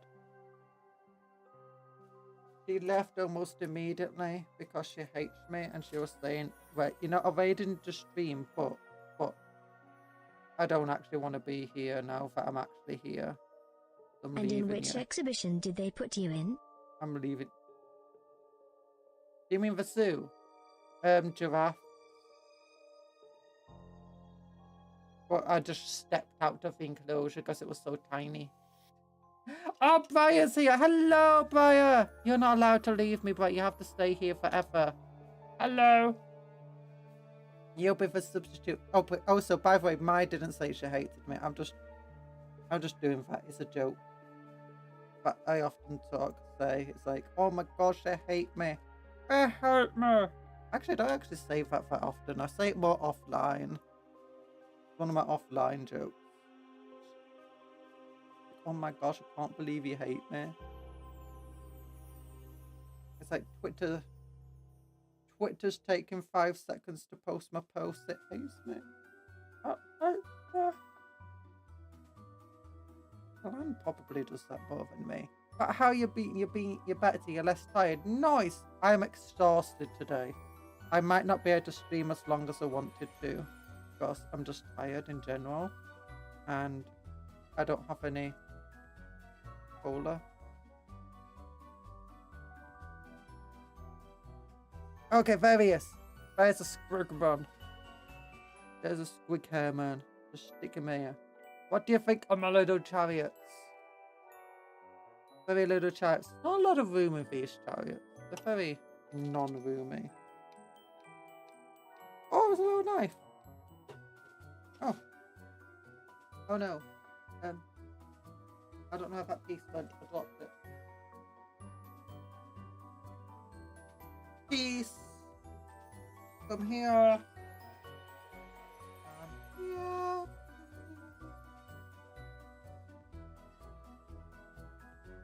I'll only kill 5 of you. Found a little goblin head on the floor. Oh, that's where my other glove went. It was on the floor. Spoopy themed orcs, a squad of squigless ball boys. Squad of squig. Oh, we could try to make a squad of squid later. Oh, Baya has been to a big convention. Oh yeah, she sold merch. She sold merch.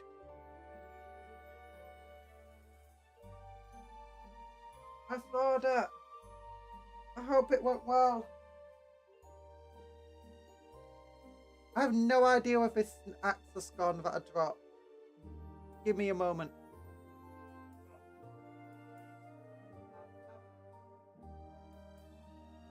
Found it! And now back into Bitsbox.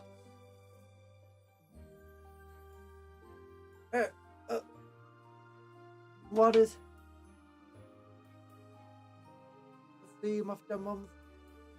The theme of the month. The theme of the month. Is spooky themed art, probably, because October.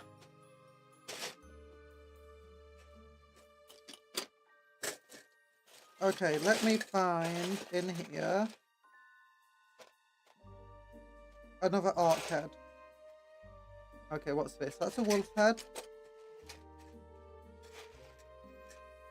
Look, oh, come and give him a little cape. Oh, it's a little cape. Oh, okay. I'm a goblin. I'm a goblin. Oh my gobby goblin. Give the boy a little cape. The boy has a little cape. No, it's fine. Bam, bam, bam. Oh, there's another Orc skull thing.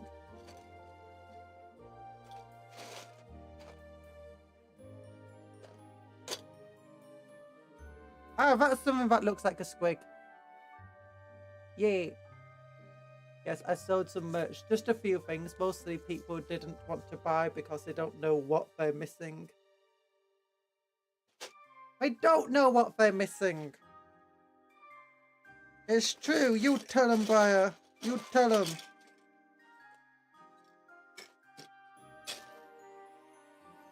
That's not a joke. It's the truth.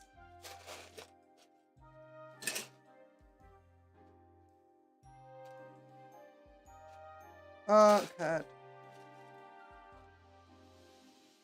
Oh, an actual orc skull.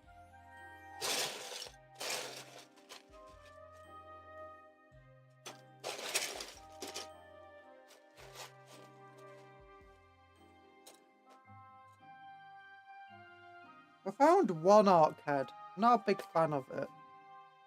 This one. Not a big fan of these orc heads. Oh no, her spirit's leaving her.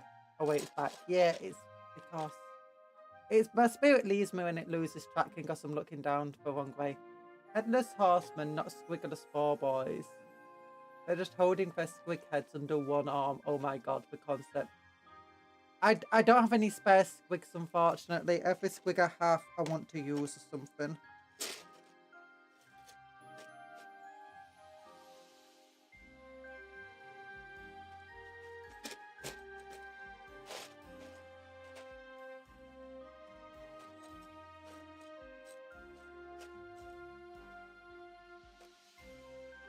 Ah, it's better. Got a different orc head. Like this one. Conjurer's mortal coil is very feeble. What are you on about? My mortal coil is very...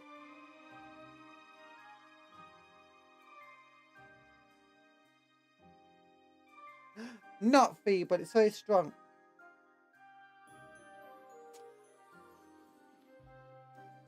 I had the strongest mortal coil. The strongest known to cupcake kind.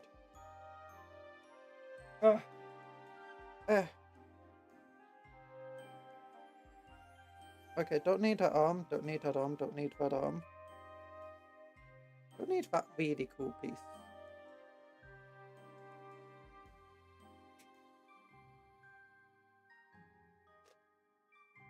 Could give a cool jar to somebody. No, we'll keep the cool jar. We'll keep the squig hair. I'll glue this hand to the arm before putting it in the bit spots. So I don't have to be then looking for an arm. My mortal coil is very ghost comes out strong. Yeah, I actually did that one on purpose. I covered my face. So it would do the ghostly thing. There we go.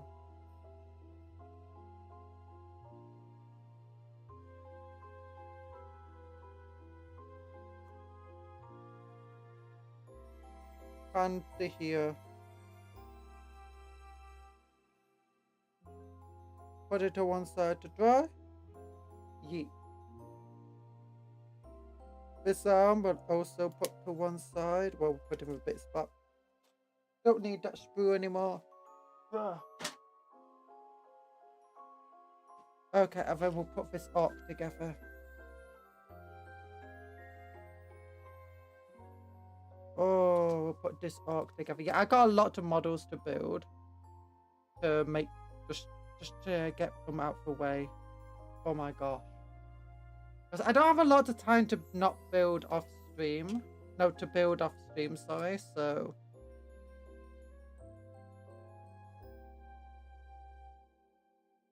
It's best to build on stream. Oh. There we go. We're speed running today. We're trying to. So far in 2 hours, we've built one chariot. And put some purity seals on somebody. There you go. Look at that. Big orc arms.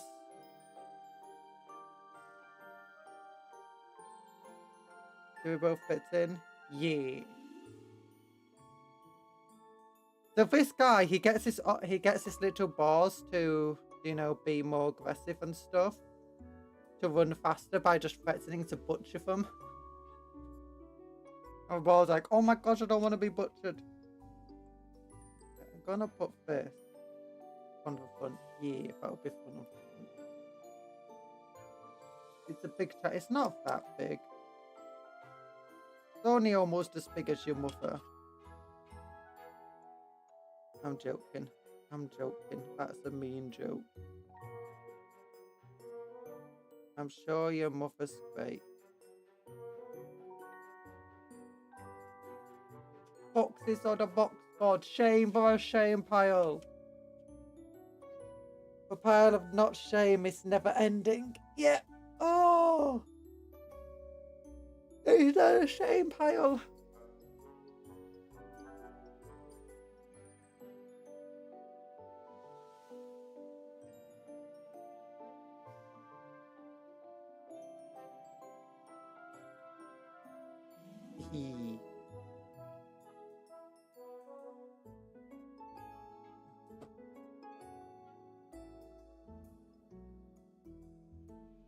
Oh.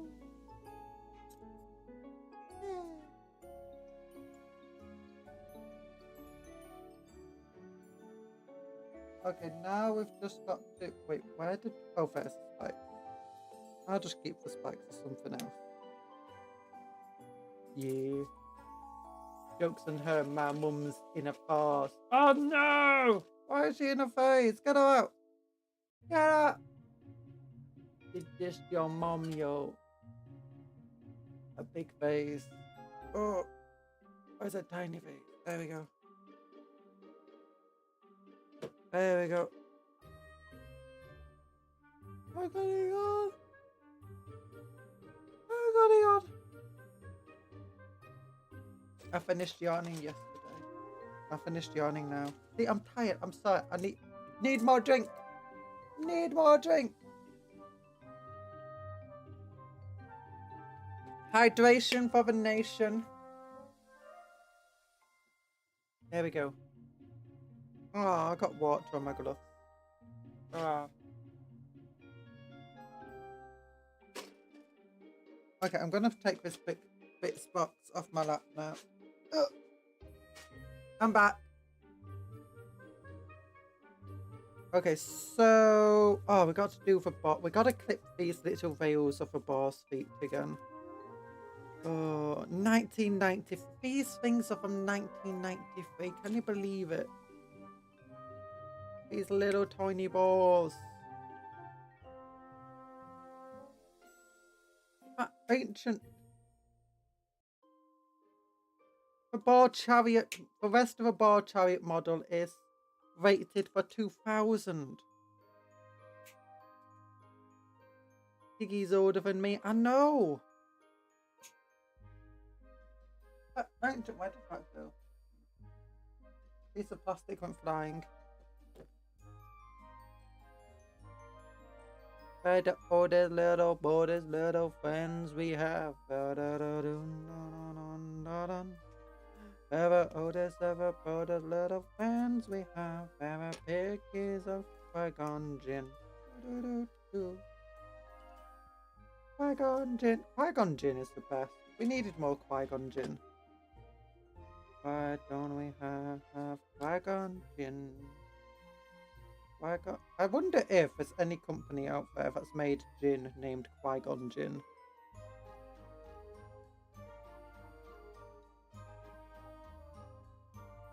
Badum, badum, badum, badum, badum, badum, badum, do, do, do, do, do, do, do.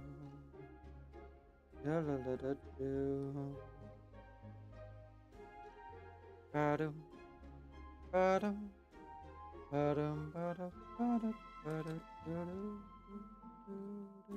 we go.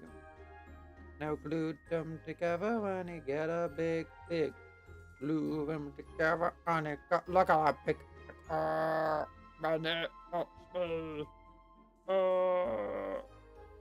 Someone help. The orcs broke my neck. His head fell off. It does not fit very well into his little model. Oh, yeah.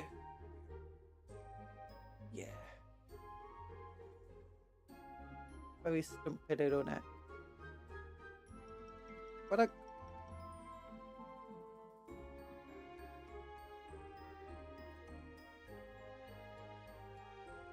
we can just break him off. We don't need. Oh wait, I need to give him his little tail. I need to give him his little fluffy tail.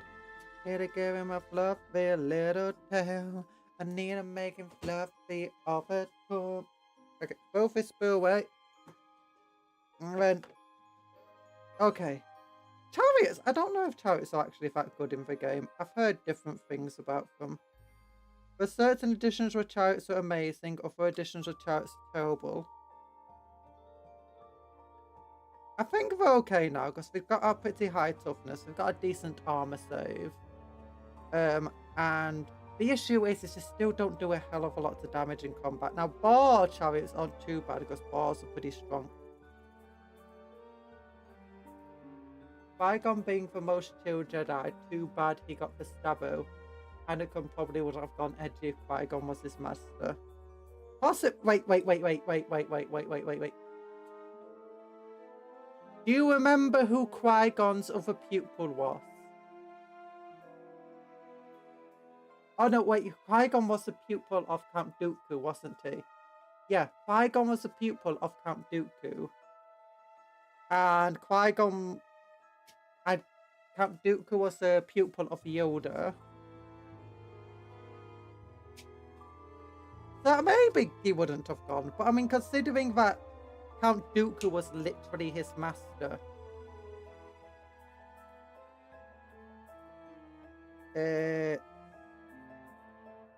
I think how closed off the Jedi Temple in general is.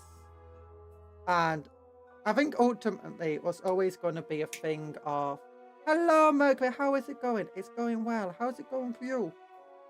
We've been building models. It's going relatively well. We've almost finished the first set of models I wanted to build, which were these little bar chariots. They got little tiny bars from 1993. It's a good song in 1993 that you like. A great way to date these pieces. Still listening to music. Nice. Ah yes, there's some good songs in 1993. Nice. That's good to know. Oh, okay, come on. Yeah, because doesn't Qui-Gon what does Qui-Gon do again?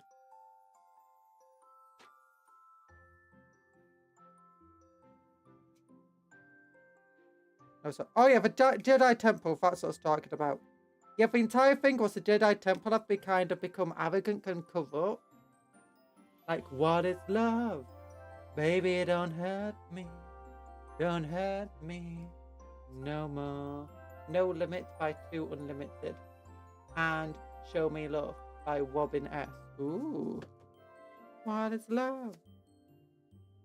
Wait, where's that 1993? What is love? I thought it was like a way older song for some reason. Don't hurt me no more.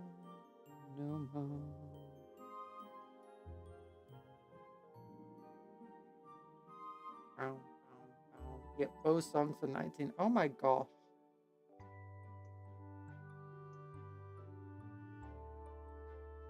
For some reason I thought What Is Love would be ancient. I mean, it's still a great song either way. I love that song.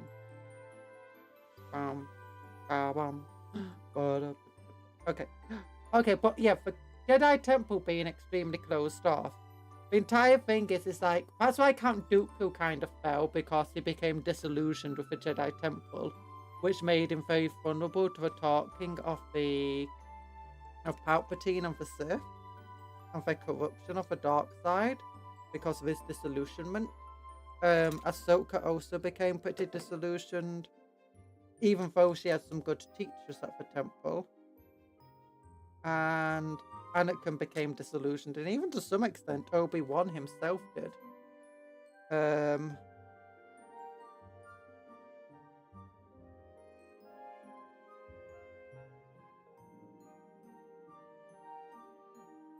I think the point is that they were always going to fall, and not even Qui-Gon would necessarily be able to stop it. But death of Qui-Gon definitely helped the dark side, because he might have been able to at least stabilize the falling Jedi to at least some extent. Because he would have been, like, Count Dooku would have probably come to Qui-Gon for help. 1990s has been one of the best decades of Eurodance, EDM, house, techno, trance, rave, drum, and bass. Oh, you've heard that. I do like ravey music. I don't like raves themselves. They're too noisy, too smelly. Yeah. But I do like rave music a lot.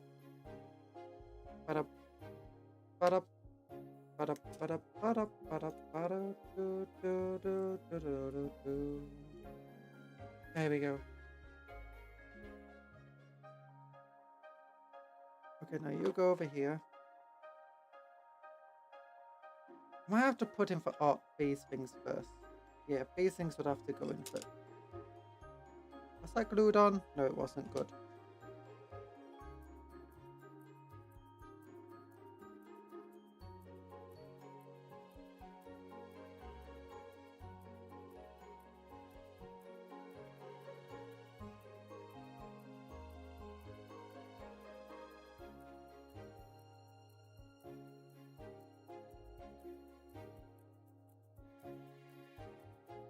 There we go.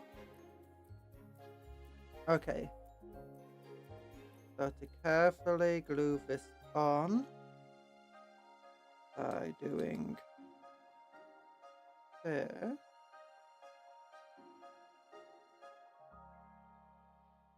And gluing just over here. All here, yeah. And just very carefully glue on, rise up, glue on, rise up.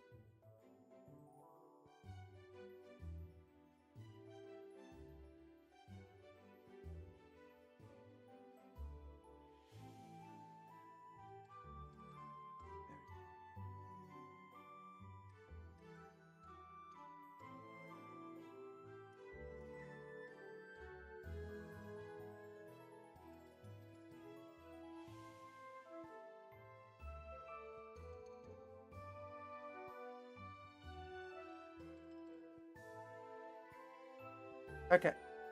There you go, sorry, being very carefully. Fry was relatively chill with both sides of the Force, as this basically works on we use the dark side, so we're evil. You could direct those powers for a good purpose. Yeah, I have to be very careful, because it's not the Sith are necessarily doing that. The entire idea is of the corrupting side of the power of the dark side. Like, Anakin wanted to use the powers for good.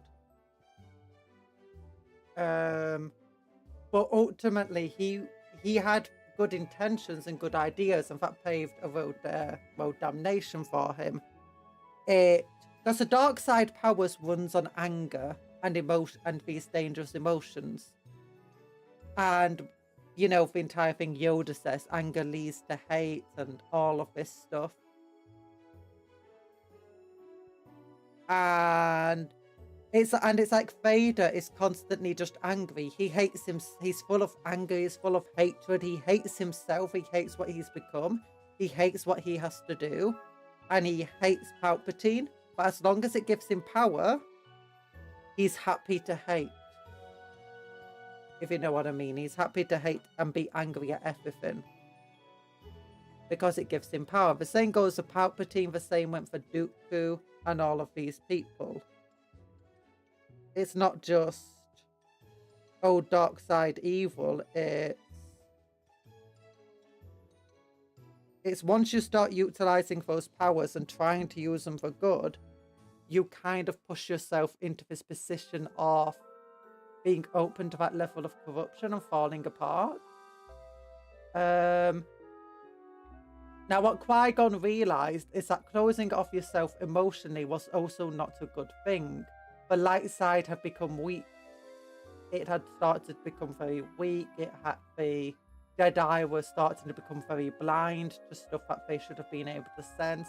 And it's because they closed themselves off emotionally, which is just as bad as just giving yourself into hate and violence. And that ultimately you needed to be open to your emotion but not let it control you. And that's where the balance of the Force comes into, and all of this stuff.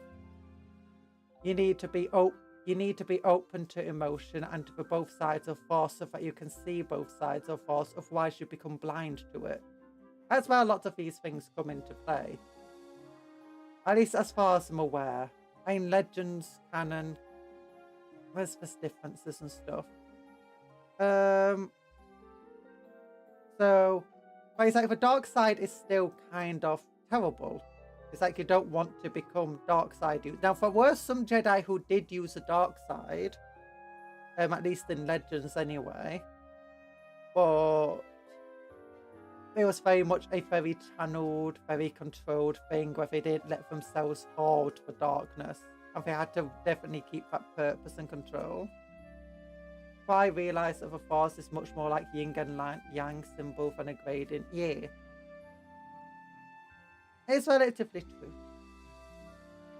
Yeah, although they do really like to push into the dark side versus the light side parts of the entire thing.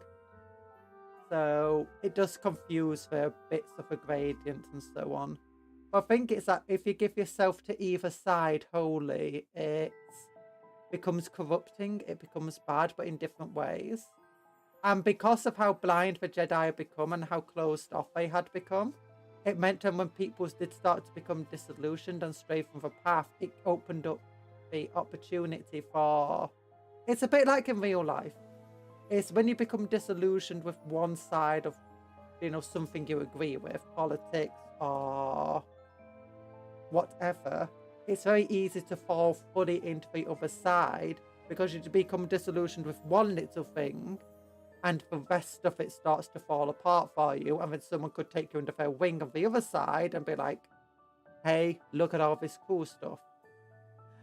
Listen to me, you crazy egg. And that sort of stuff. And that's what the entire dark side is really, and light side is representing. And Palpatine's that evil person taking under the disillusioned Jedi and teaching them stuff that's not right. Teaching them things that they should know better than, but the Jedi have been so blind and blinded their own students that they couldn't tell that they were being corrupted into the dark side. And even once they did, they lost the care for it. Because ultimately all they wanted to do was make a change in the world, and they needed power to make that change. And what Count Dooku wanted to do, he just wanted to make the galaxy a better place. And to change the Jedi. And as a result, he wanted the power to do that. And as a result, he fully gave himself into the dark side in exchange of that power, that strength. And it corrupted him. It turned him from what was a very nice person to one just filled with hate, anger, and violence.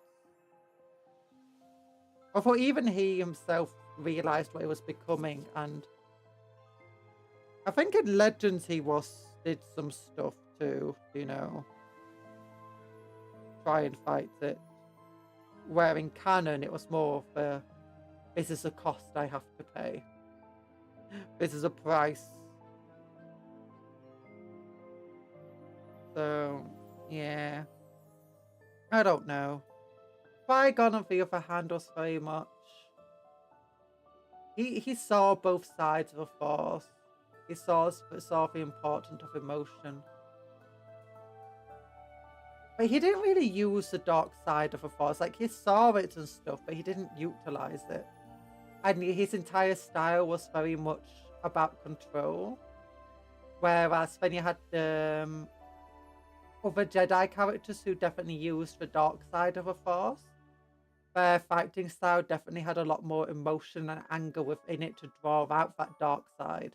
And I think some people argue that because of his purple lightsaber and stuff and his fighting style, that Mace Windu utilized the dark side of the Force. I think in Legends that might be true, but in canon it's not confirmed.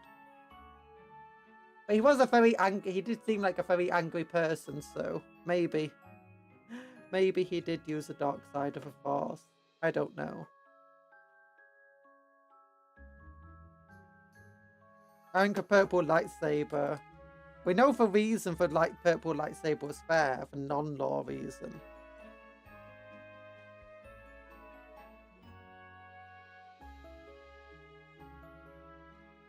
This is all dry now, so let's attach the other parts. Yeah. Oh no. Qui-Gon was a silly Billy.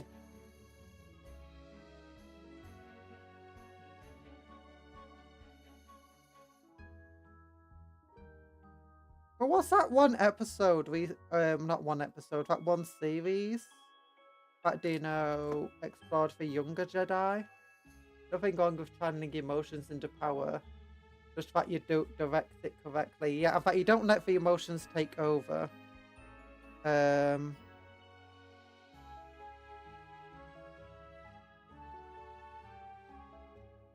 Ultimately, Dooku and Anakin both just let their drive for power take control. And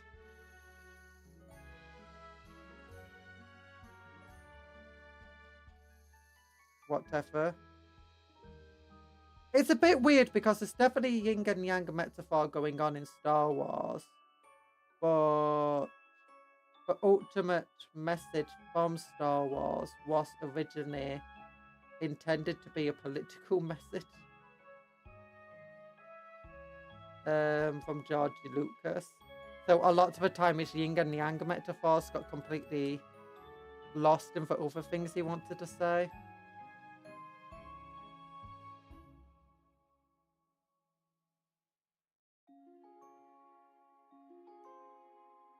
And at times I think he sometimes got confused to really what he was trying to go for with his messaging.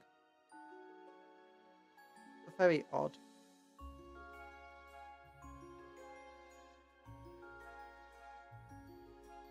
Okay, that's upside down. That's why it's so weird. Oh gosh, I'm silly.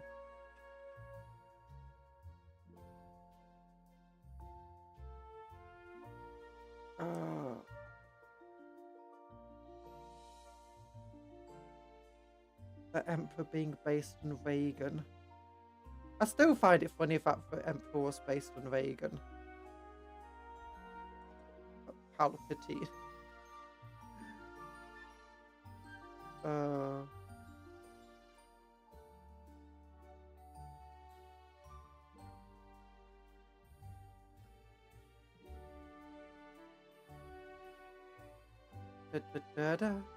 So many stories to tell, so little time. Yeah. Okay, let's try it this way. Is that correct? Okay, this piece does seem better. Oh, what's that for piece I just used? No, it wasn't a piece I just used. This was the... Okay, yeah, that's better. I'd used the wrong piece. That's what was going on there.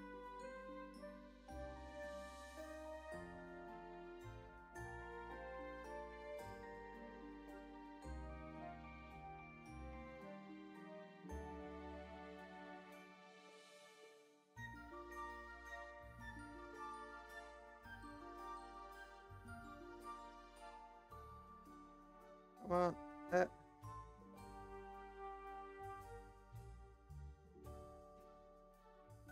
there we go. You that somehow Reagan came back. It's true. It's true. Somehow Reagan came back. No.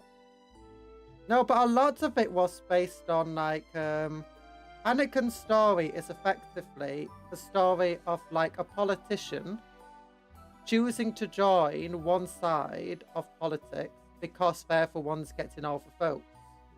And they want to make a change. So if they don't really care about the politics, all they care about is making an important change. Let's say getting money for their town or for whatever. So that's where it comes down to. But ultimately, to get the votes and to keep that position, they have to go along with a party line. And as a result, as they go down with a party line and they do stuff that they don't necessarily agree with or that they don't necessarily like, and they allow things to be voted in that are bad.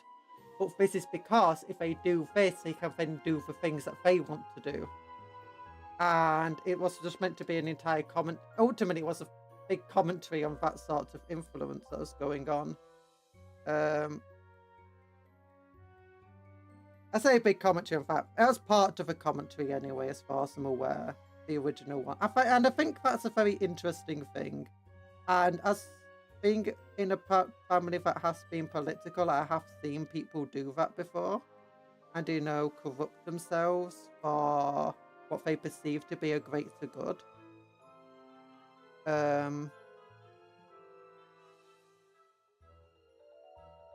And honestly, often it doesn't become a greater good because they never end up doing the things that they wanted to do. And often they end up just being like, saying, well, I couldn't actually get it done because of this or whatever, but maybe one day if we keep going, we can.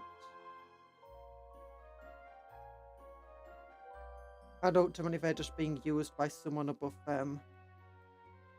It's like, yeah. And it's the same for jobs and all walks of life, really. You can see it a lot of the time. Like people becoming managers at the shop and then they just become as bad as the previous manager. It's like, yeah. You can't change a system without being in the system. But sometimes the system sucks so badly that it changes you. You don't change it.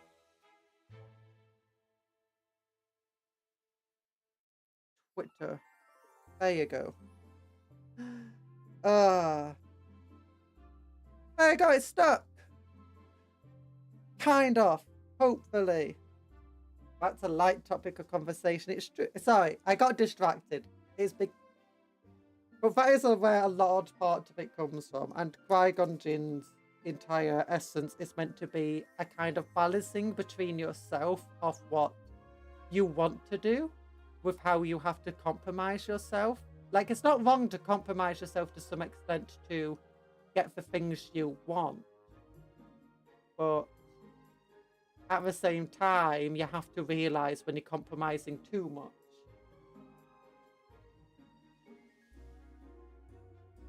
And that's where a lot of Qui-Gon stuff comes into.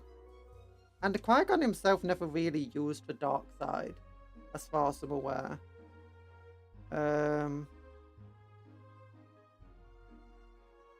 the moment he met someone off the dark side, he was very willing to just go complete murder mode on them.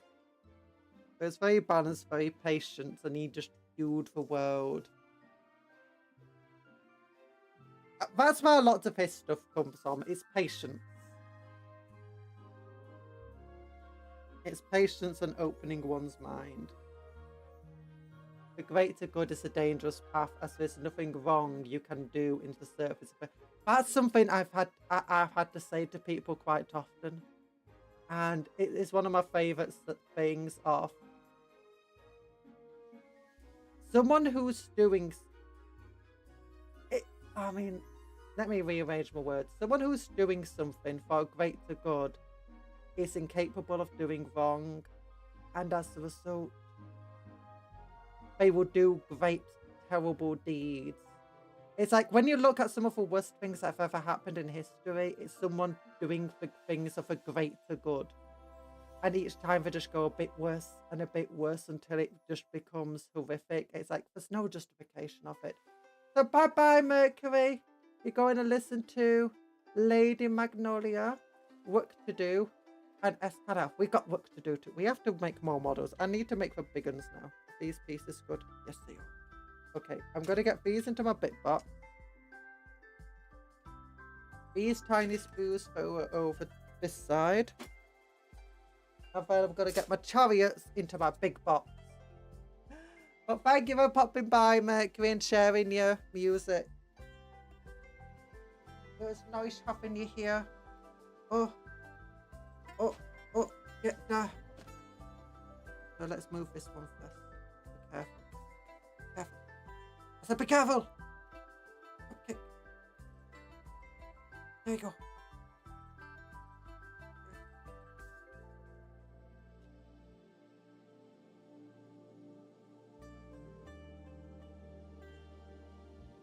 And another.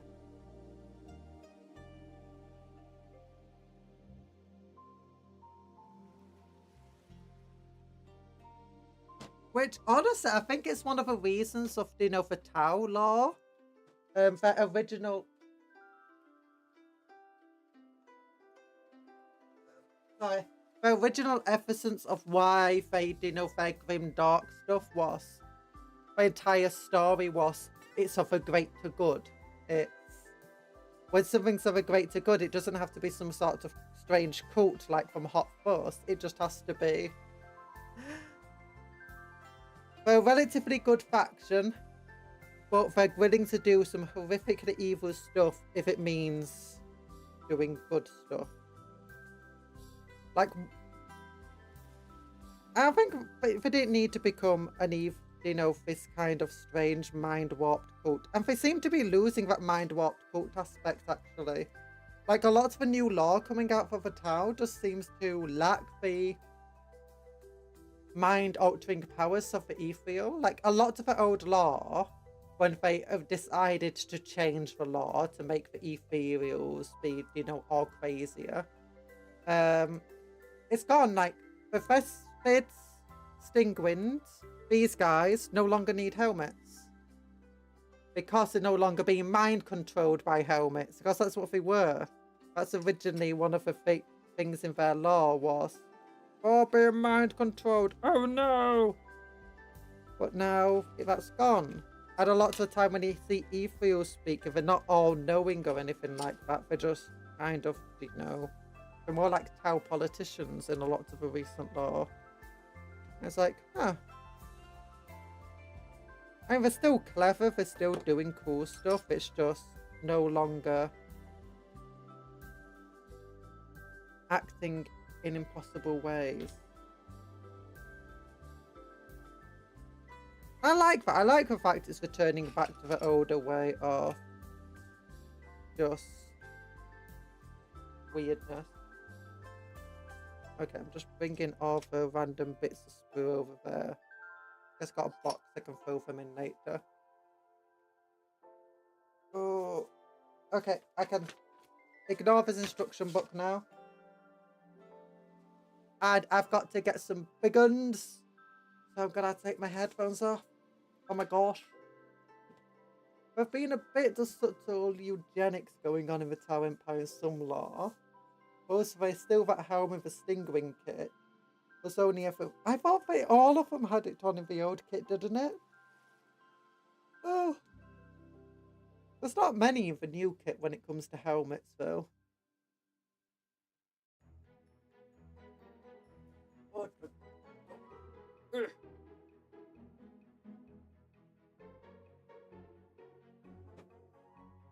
Okay, here we go.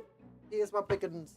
And when I say big uns, what I really mean is these Orcs from one of the Age of Sigmar sets. Oh, hobgoblins. Nice.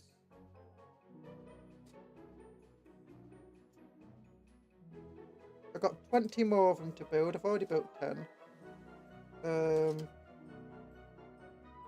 What's he? What's he do? Got a little Sigma Marine there. Must be a big un boss.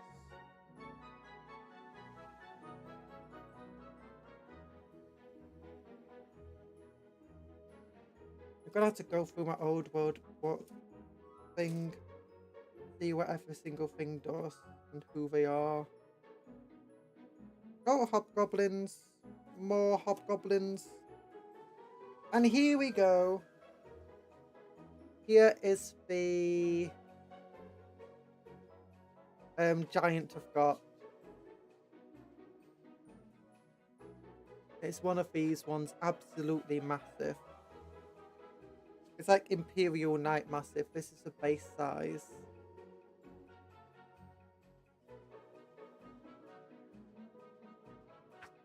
Oh. Yawn.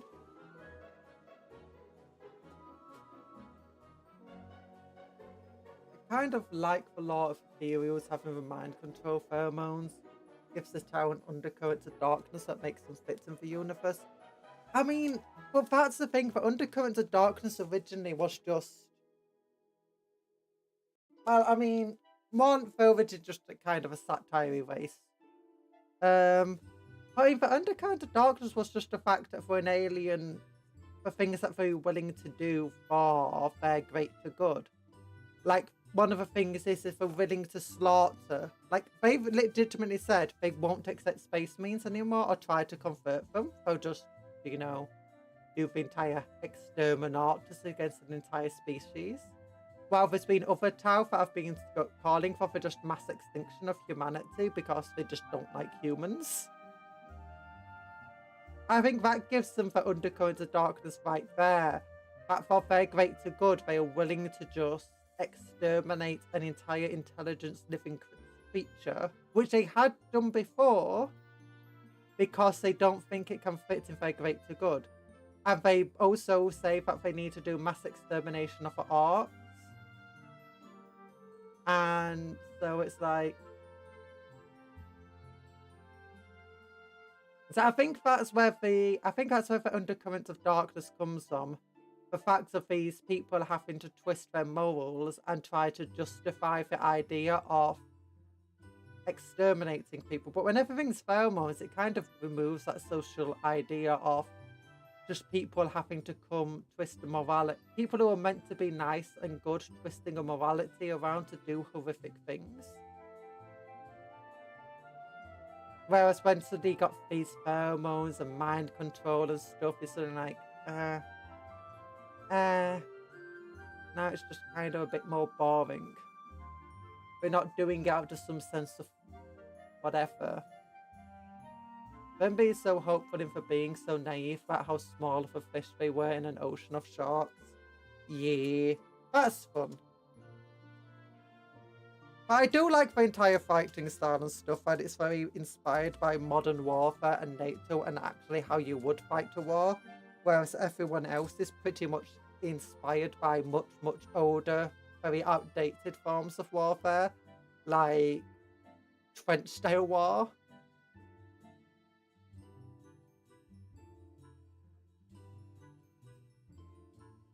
Okay, these guys, I think from 30mm basis, aren't they?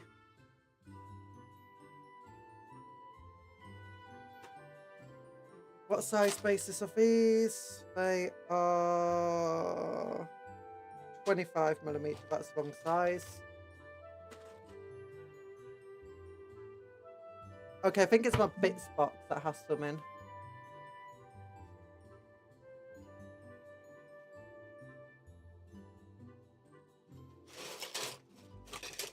Okay, yeah, it's these bases. Need to get 20 of these bases out. 1, 2, 3, 4, 5, 6. Yeah, all correct size. So 14 more. 7, 8, 9, 10, 11. These are all 3D printed bases I bought because these came with round bases being Age of Sigmar. 12, 13, 14, 15. 15 bases. Nice. Okay, 5 more bases. 16, 17, 18, 19, and 1 more.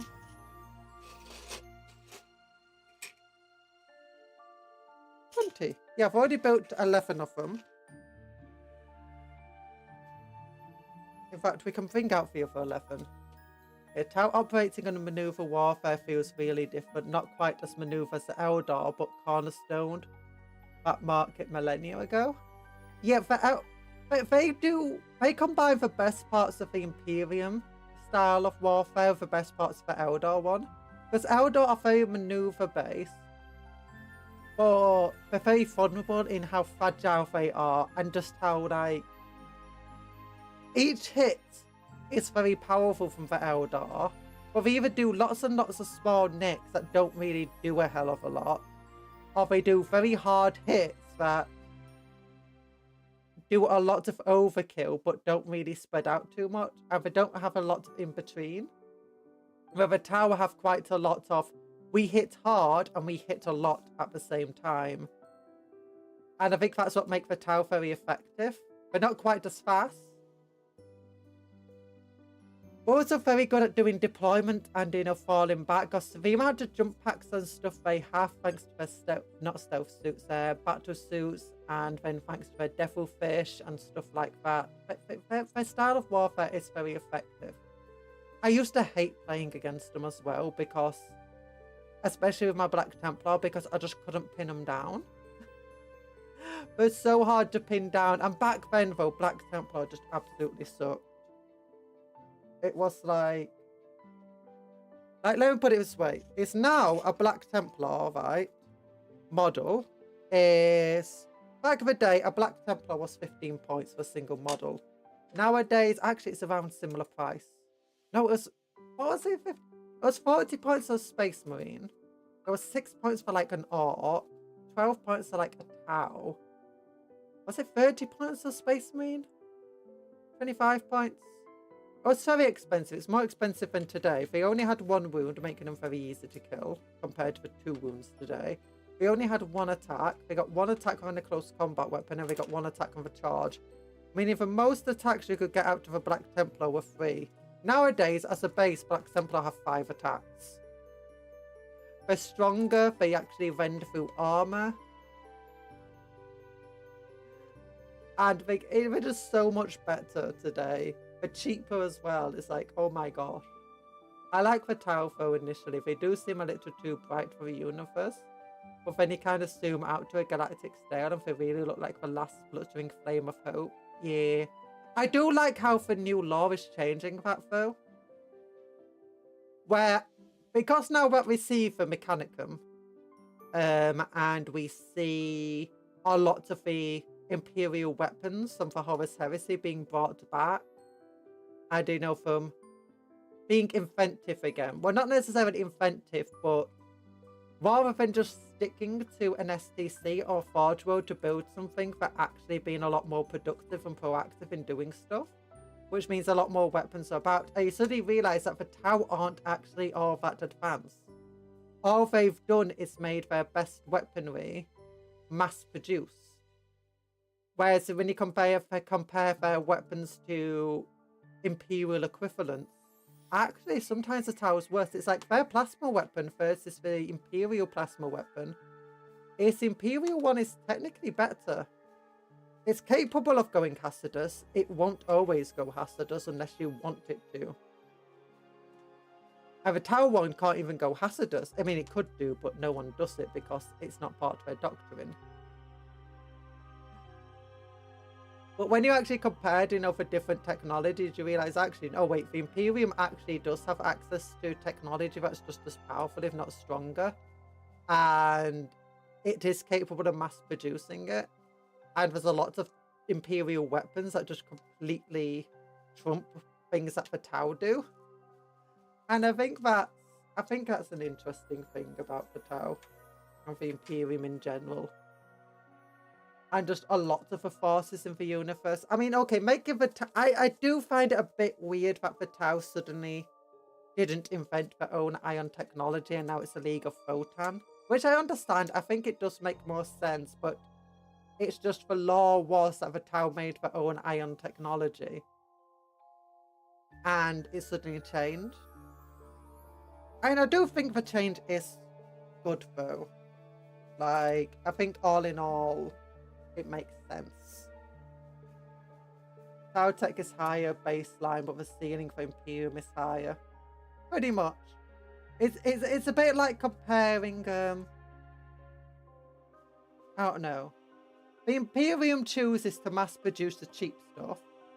The Tau choose to mass produce expensive stuff. That's how I see it.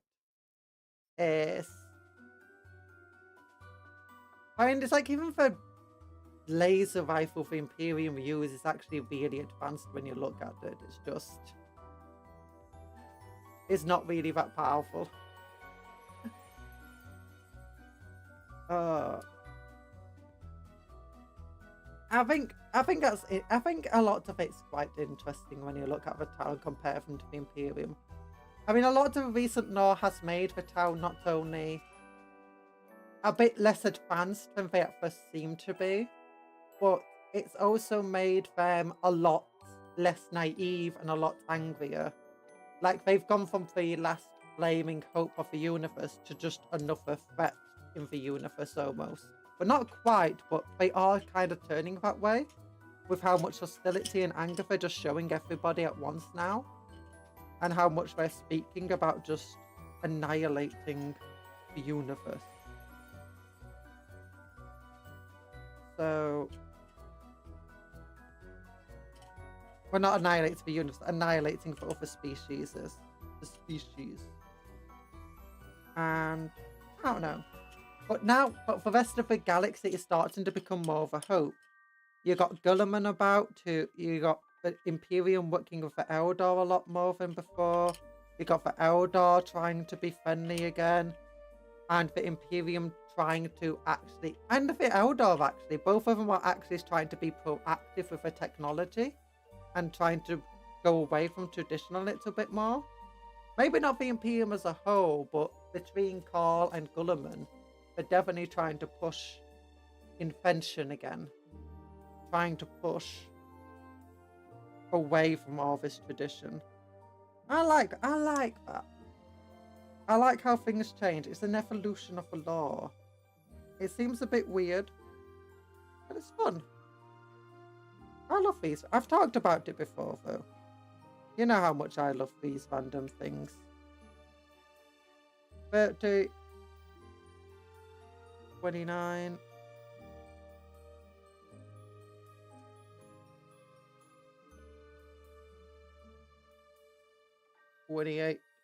Okay, these models are a little bit difficult actually to have on bases like this that are meant to be touching one another, because they're obviously not designed for it.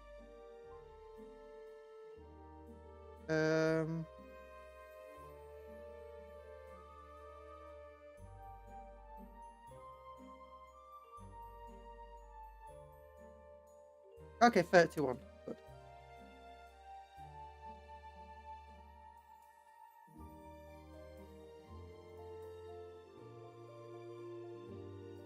Oh, good.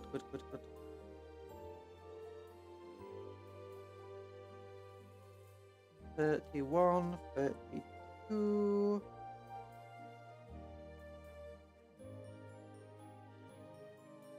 33.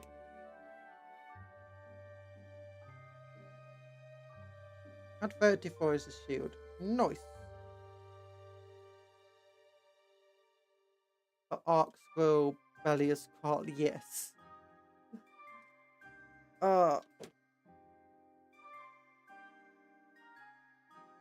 Okay, I am actually gonna like a lot of the changes to the Tau, because a lot of the changes to the Tau fixed a lot of what I personally didn't like about the Tau.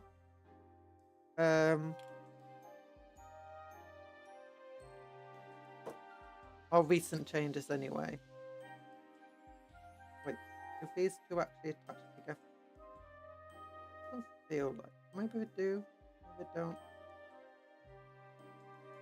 Okay, maybe this guy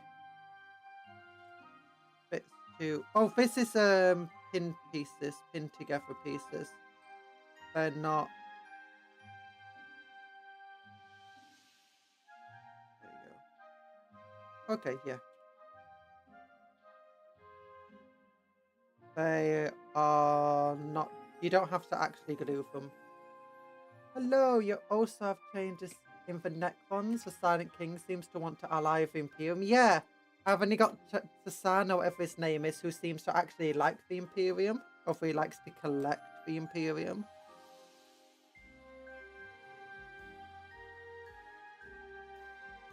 And he has stepped in a few times to act as savior to some worlds.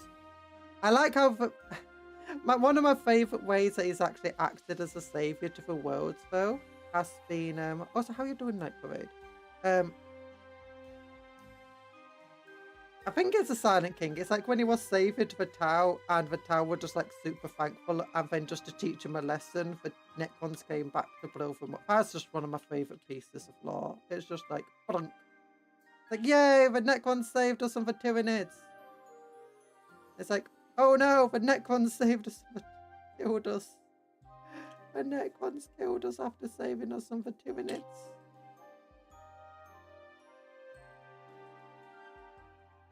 Oh, it's such a weird... It's so silly. I love it.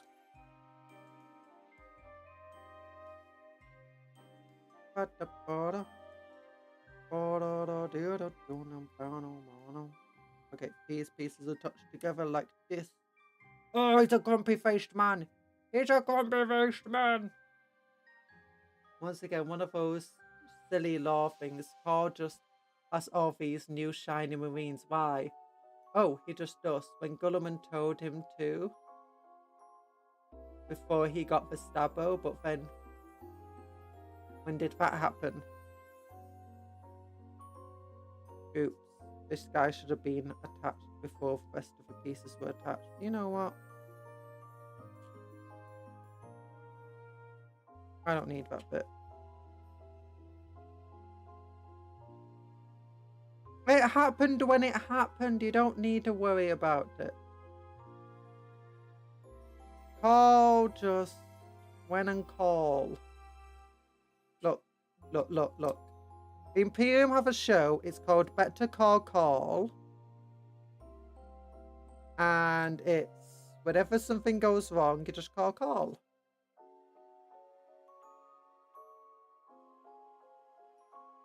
And obviously that's what Gulliman did. Doing okay. Just came out to a meeting. The Silent King has also approached Dante for implication that he had allied his Sanguinius at one point before his death. Oh my gosh.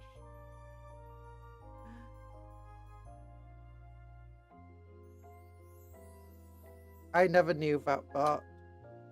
But there has also been a thing of apparently the Necrons might have traded technology. Because this is like from older lore.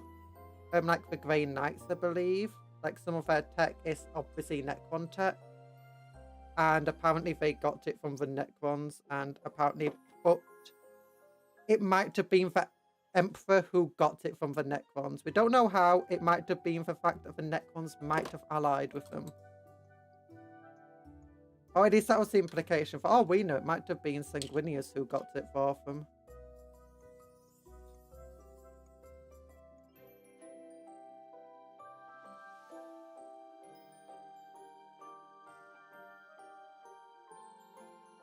There we go. There we go. That's not correct. This is correct.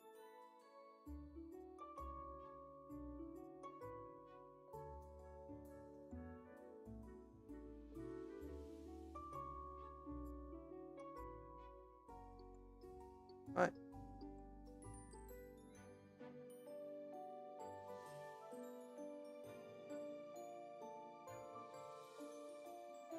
No. No. How do you attach?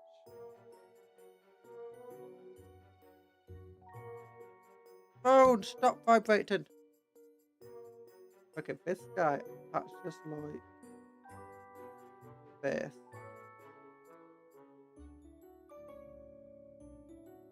Like this.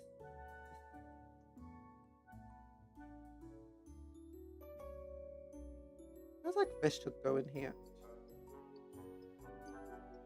No, this piece definitely attaches to this piece. Flesh bags, we have come to save you from Hooray, it's a Necrons from your sin of being on my lawn. Oh no, it's a Necrons. Yeah, the Pariah Nexus war was a bit weird. That's an odd war. The Necrons act very similarly to what the Tomb Kings did in fantasy. In which, if you're not aware of fantasy lore, the Tomb Kings, like one of the things is that Tomb Kings are now in Old World affiliated with Chaos, while before they were affiliated with the side of Order. This is because the Old World setting is older than the fantasy setting that came before it.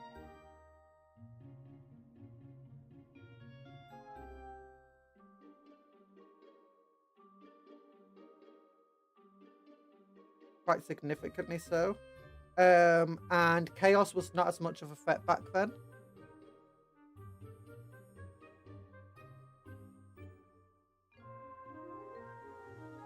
As a result, the Tomb Kings were very violent. In fact, trying to rebuild their empire, they attacked through the borderlands. They attacked into the empire and stuff.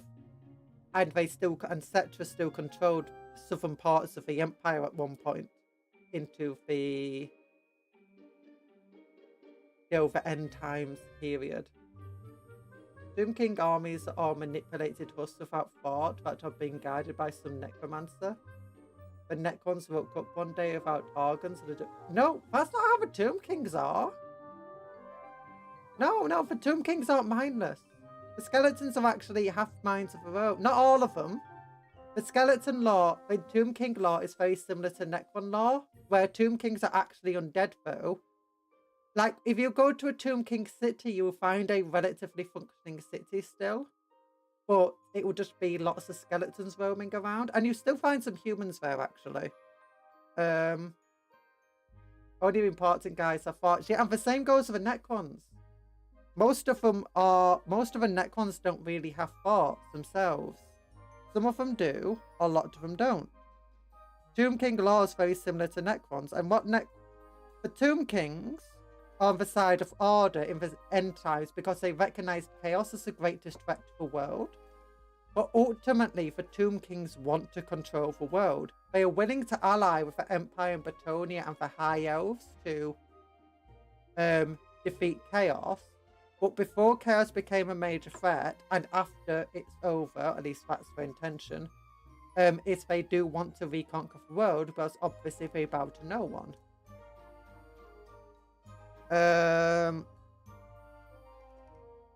And that's the entire thing about Tomb Kings, which is why in Old World, Tomb Kings are considered evil, because they're an evil faction, because Chaos is a very minor threat in Old World fiction, for Old World stuff. I say minor.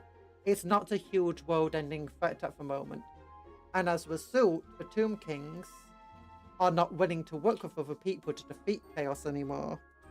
Oh my gosh, this spear actually stabbed right through my trousers. Maybe your lore has been written, I'm getting mine for the game. All I know is that all the Tomb Kings really hate Nagash more than they hate everyone else. Yeah, they hate Nagash massively. That's the main people they hate. No, the Tomb Kings, they do have cities and stuff. The most important guys have thoughts and feelings. Some of the people below them do.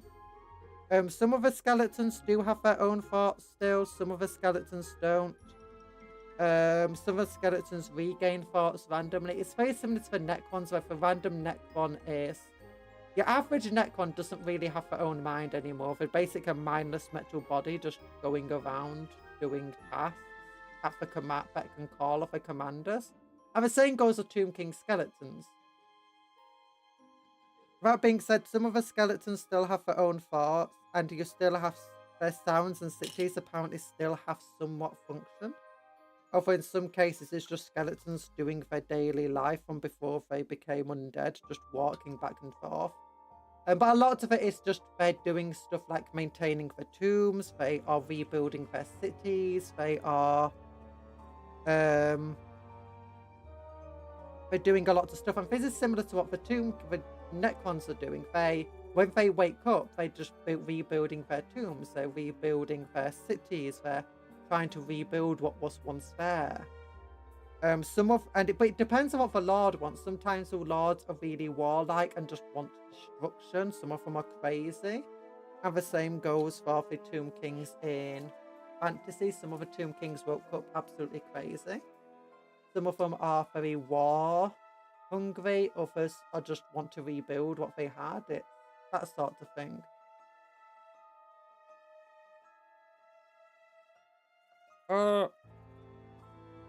Disney, why are you giving me so many notifications? Oh no. It's a very weird thing.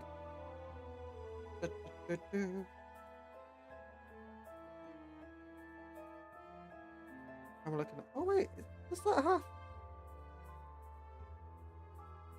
It's got little lumps on the side over here. And little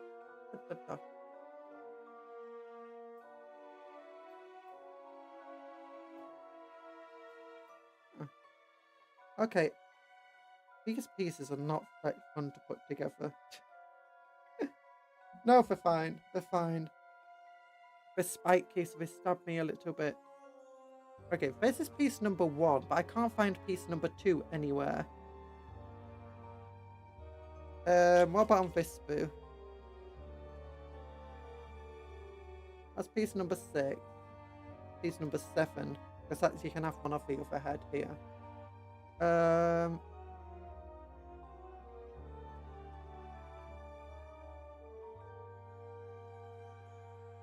Okay, so piece number 2 must be somewhere around here.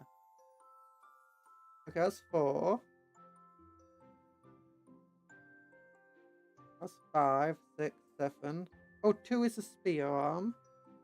Okay, where's piece number 3? 3 is the other spear arm.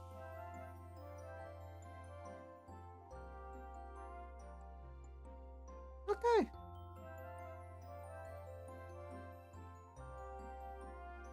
Okay, so this character is normally built as a sergeant, can be built as either the sergeant or just a normal orc. And we're going to build it as the orc. Because it seems to have 2 shield options, 2 spear options, 2 head options. Okay, so piece number 2, which looks like it should be... Oh, looks like it should be held down. Oh, that looks cool. Let's go with this arm. Let's see how this looks. Looks like a halberd too. I love this spear. It looks like a halberd. I love halberds.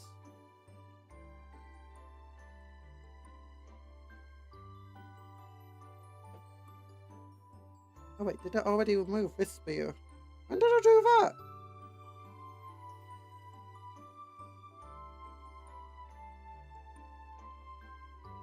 I do not remember removing that spear. Oh my gosh, I must be absolutely insane right now. Okay, so this piece goes into here. Right. Ah! Like that. Oh, that's cool. That's cool. Yeah, let's go with that spear. Okay, so then we want piece number 4, which is this piece.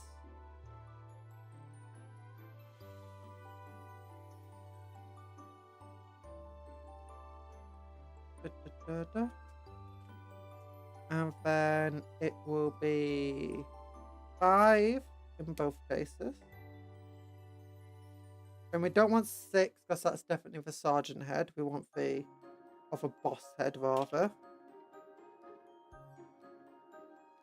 And then we could go with either shield. I'm going to go with this shield because it looks cool. Oh gosh, these pieces keep getting caught in my glove. .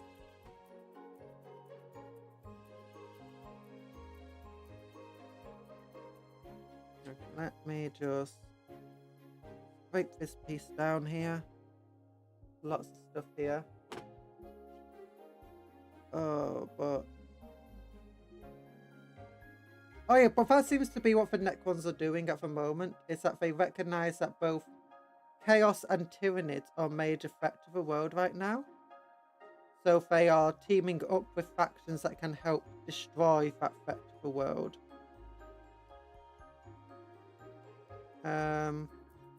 Which is interesting.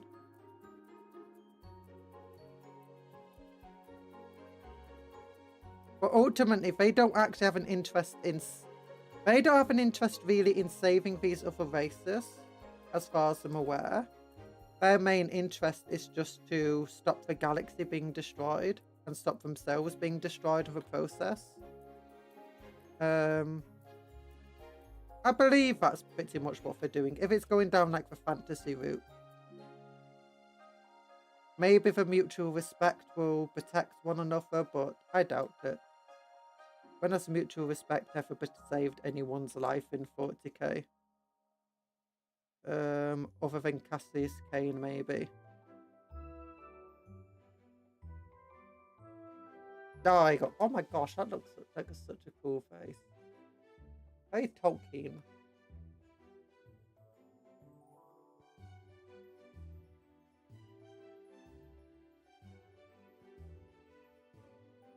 Okay, let me...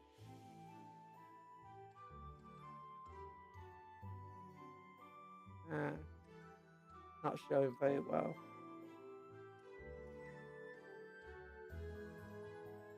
Focus. There we go. Look at that head. Oh. I've had this arm attaches like... Is this the correct arm? I wasn't being silly, was I? No. Not silly. Woot.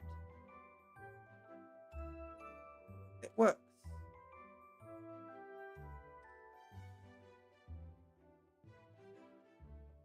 Okay, I did not click down this part very well. There we go. And I'm just going to have to click this little stump off because that's for it to clip into its base.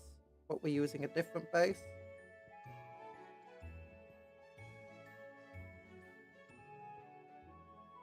There we go. A second little lock. Second little lock for my thumb. Second little lock for my bun. Now, do these two want to... Oh my gosh. The issue with these 3D printed bases is that they really don't want to glue onto them. There's always been an issue that plastic glue doesn't work quite as well with the bases. But these 3D printed ones, oh my gosh.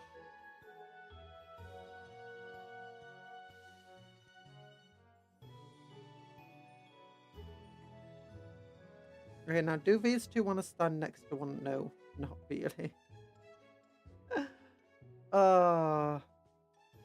There we go. I might have to get heat guns on them eventually or something. The hairdryer. Oh. Okay, piece 43. Okay, we got 35, 37, 36. Actually, that looks relatively easy. Oh my gosh, that's got... There we go. Okay, what about 38? Because that goes 35, 36, 37. I know where 39 is.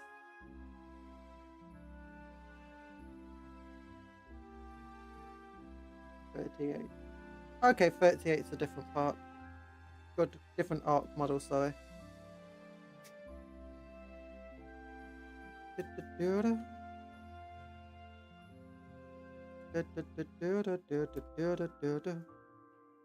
They will stick to the basis eventually, it's just hard to keep them stuck, you know? Okay, this one's easy because he only has 3 pieces. Now, very modern kit. Okay, so you... attached into there, right?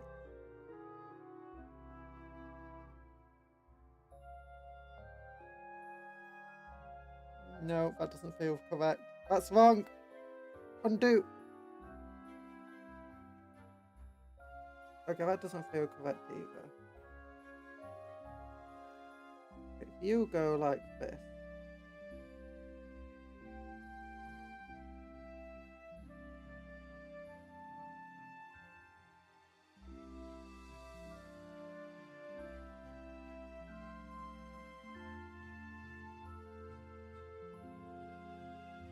Was that actually correct?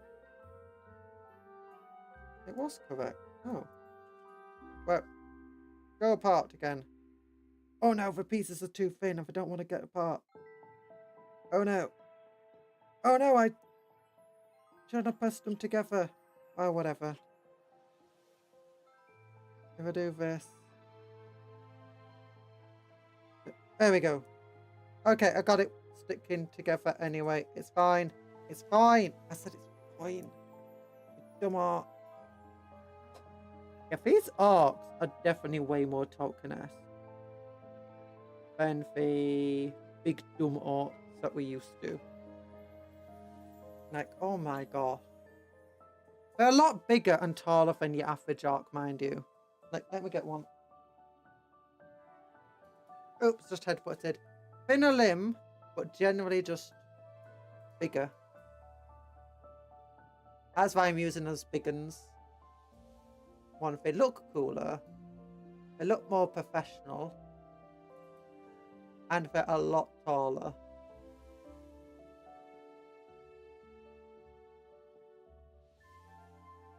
Like, oh, of those cool boys. Yeah, that's the word, cool boys. One of the reasons is because they're really cheap on eBay if you buy them separately. That's where I got them. I do know buy the set that they came in, the special starter set, and they are just so cheap. Also, they look really cool. I wanted to see what some of the new Orc models were like. I think these guys are cool. I love their shields, but if you want to paint them, I suggest you don't attach the shield yet. Too late. I've already done 10 of them. On a different day. You also made them. Oh, nice! This must have been the starter set you got then.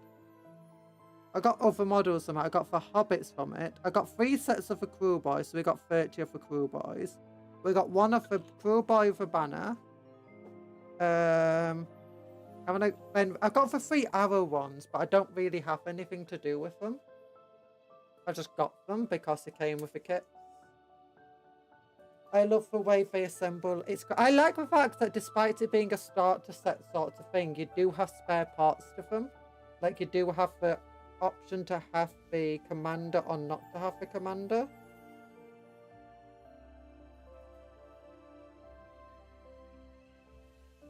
Okay, we've got 38. 39.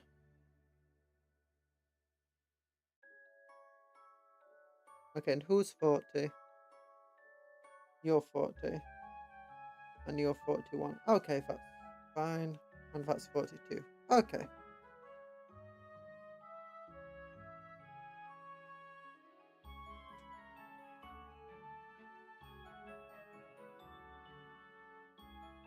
A lot of starter sets don't give you spare parts, so you can customize them.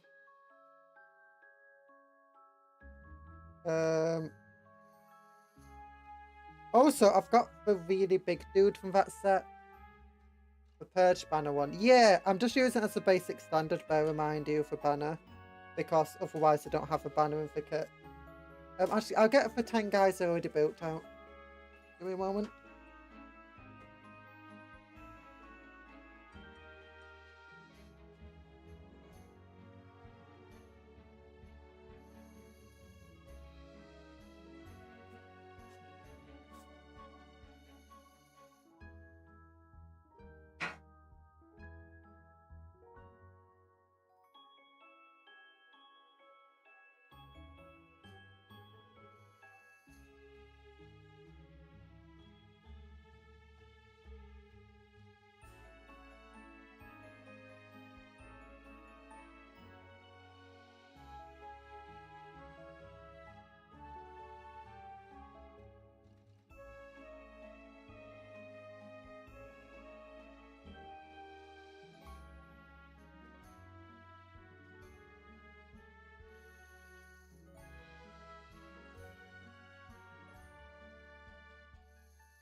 There we go, I'm back. Give me a moment. Here we go. Here's 10 I built earlier. One of them, I cut off a spear, removed the hand from the spear, and gave them a orc hand. No, goblin hand, sorry. That had a instrument in it, so that they could be a musician. Here's a sergeant of a boss, which is the same as this guy, but he has 3 different parts. Yeah. That's another cool dude. Another cool dude. Another cool dude. Another cool dude. Another cool dude. The purge banners at the bottom. And he is a banner bearer, which he could easily be a character of his own, but I'm just using him as a standard bearer.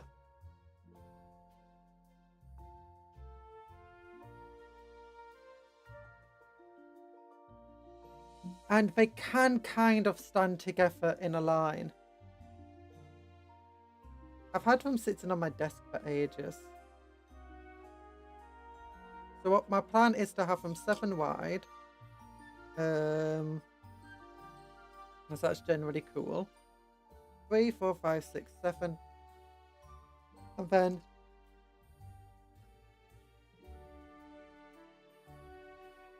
these guys, you have to be careful who you put behind who, though.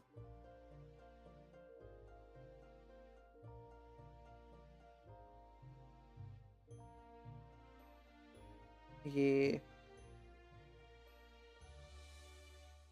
And who you put next to who. Because otherwise they won't be able to stand in a line together.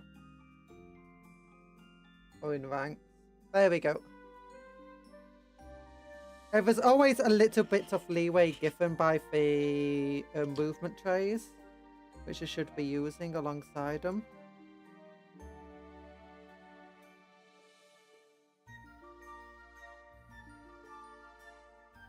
Definitely tell these ones were built on normal basis.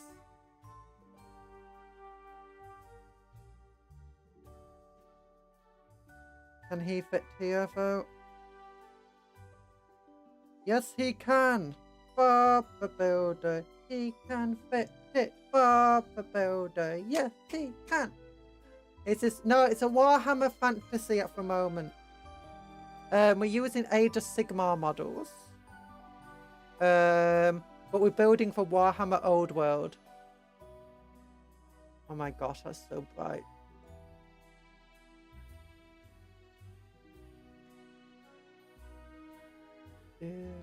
Maybe if I turn this light back on, it will balance out the lighting a little bit. There you go. Yeah. These are my Orc Boys Big Guns Spears. Orc Boy Big Guns Spears. They're very Tolkien-esque. They're called Crew Boys originally for model kit. Okay, which one is it? It's this one again, and what pieces were we? We're going backwards. 42, 41. Okay, that means 40 is next.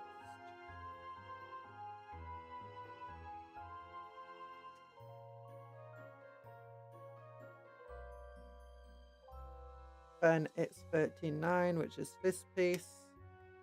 Yeah, this is the old starter set they had released, which was Orcs versus... Oh, what do we call them? The Sigma... What are the Sigma Marines called again?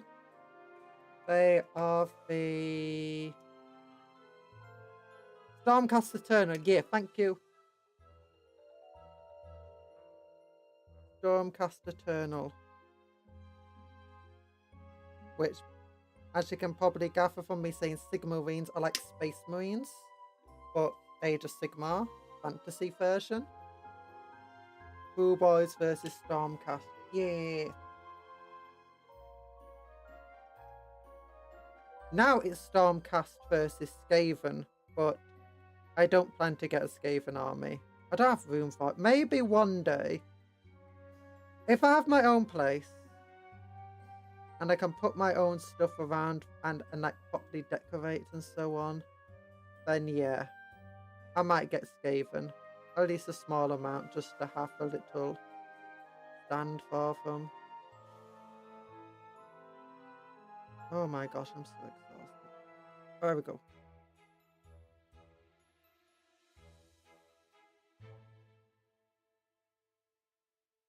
The Skaven, they lost. Skaven supremacy. Yeah.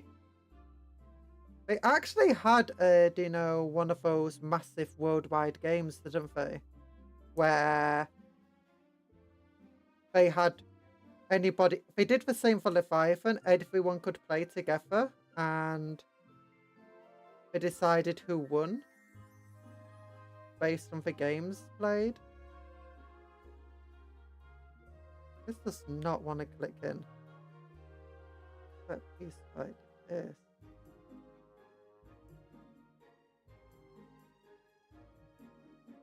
Oh.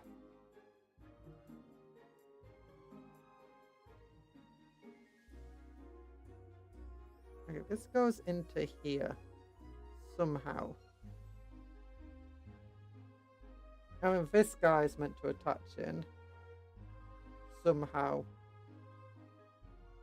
Somehow the orcs attach together.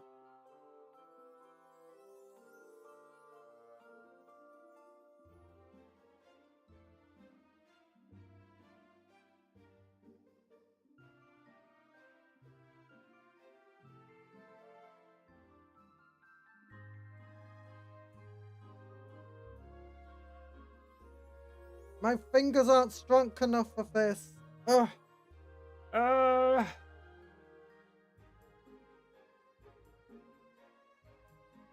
Okay, maybe they are strong enough. Yeah, so I think it was like every single shot, and you could also post in your games with details and stuff. And based on the results of every game, they decided who won and like what was going to be.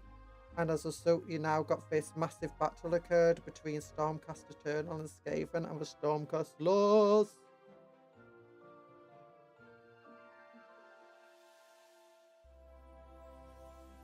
It's a bit like they did for Armageddon and some other games, where they decided the fates of like planets based on massive games that were played.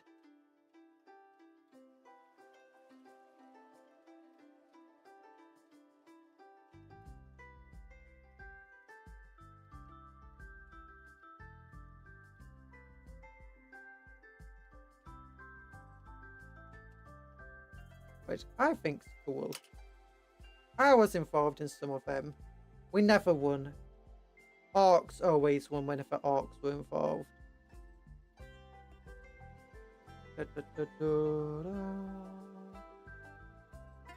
I hear Skaven talk also in best Alina Steigman impression I have returned. I have returned! Somehow, Anthony returned! I have no idea who Elena Steigman is.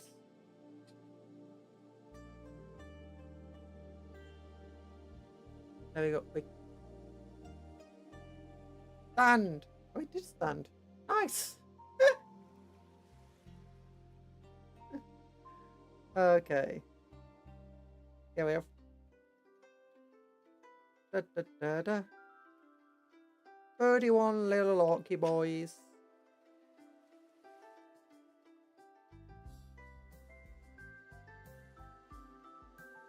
I put one of his songs with Discord a while back. Oh, I have returned. I don't know. I don't remember that off the top of my head.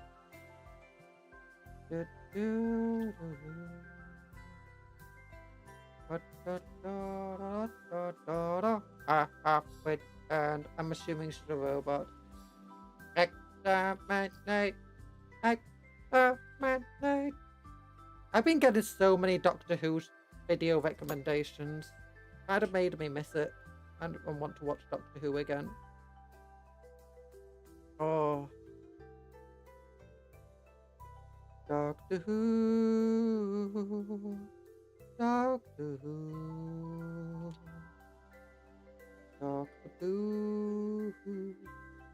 Dr. Boo.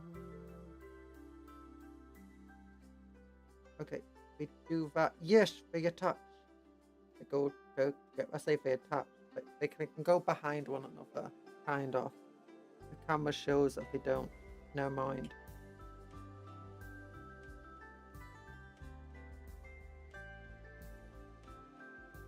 Bonk, bonk, bonk. Ba, ba, ba, ba, ba, ba, ba, ba, ba. Okay, that works better. As I said, there's leeway when you put them in movement trays. So there will be an allowance of some gaps. Okay, so what piece number here is 48? That's piece number 49. That's piece 50. Where's piece 51? That's 51. That's 52.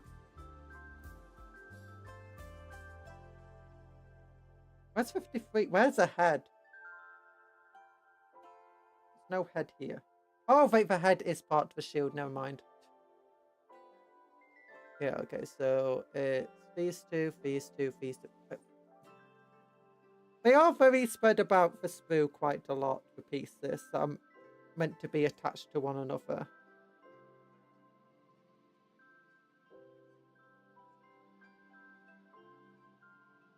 Da, da, da, da, da.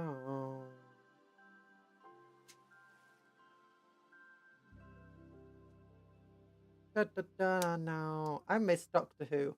Downfall was her name escapes me, which was it? I don't know. I lost it with Kapow. I loved what's his face, Eccleston. David Tennant was great. Matt Smith was kind of cool, but I had started to not really like some of David Tennant's stuff, and then some Matt Smith stuff was great, but then I was just like, I was starting to realize that I was only watching episodes just because everyone else was watching it. And then but when Capaldi came about, I was like, you know what? Let's look at Capaldi. How good is Capaldi? I hope he's amazing. And I wasn't really too interested in him in the end. I didn't like a lot of the stuff he did. That's a lot of the stuff. I didn't like the first few episodes, and that's when I stopped watching. We tried watching a bit with What's Her Face. I say we, like my parents, family stuff. I can't remember her name. She was okay, I suppose, but we didn't get into it. But the scripts were, as you said, pretty bad. And then we got to... I've only had the specials, and I've heard the specials are good. I've heard the specials are terrible with David Tennant. And did Matt Smith return as well? I know David Tennant did, but I've not watched them yet. I've seen a few clips of them, mind you. I have been thinking I should probably watch them. I need a drink. Put it in my mouth. Jodie Whittaker. Yeah, that's the name.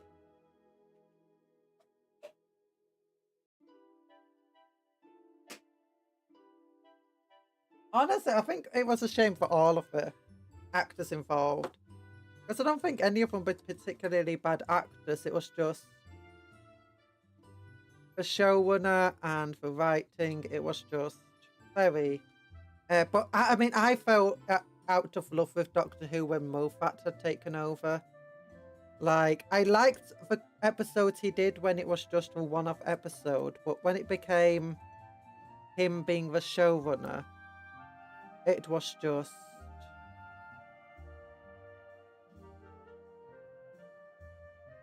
That was too much for me.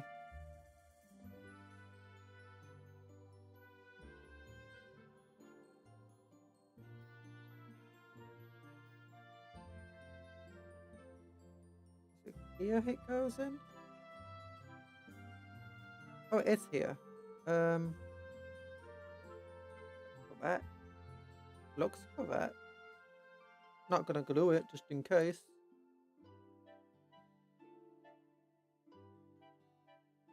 Okay, you go on top of this piece.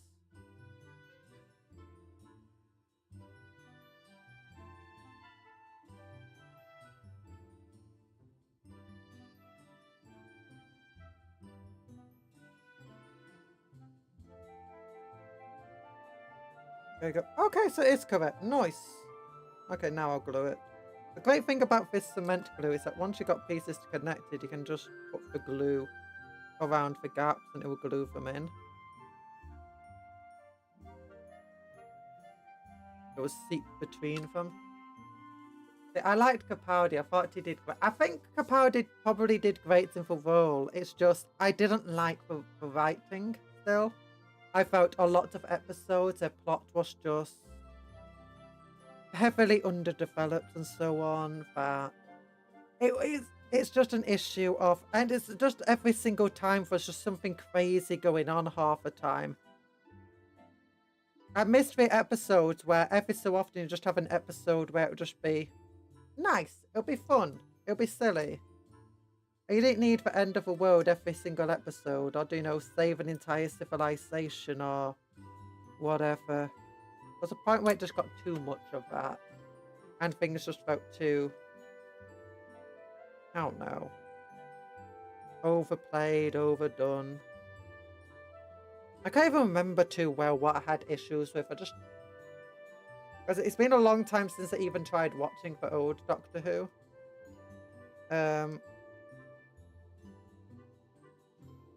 The writer of the Jodie episodes was a guy called Chris Chibnall.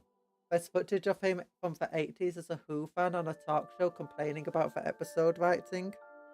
Oh my gosh, he became that guy. Now I need to go and become a Doctor Who writer and have everyone complain about my writing. Oh my gosh. No. I really liked Eccleston's run. That was my favourite run, probably. David Tennant was also amazing.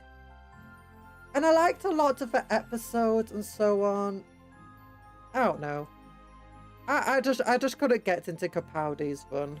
I couldn't get into late Matt Smith's run.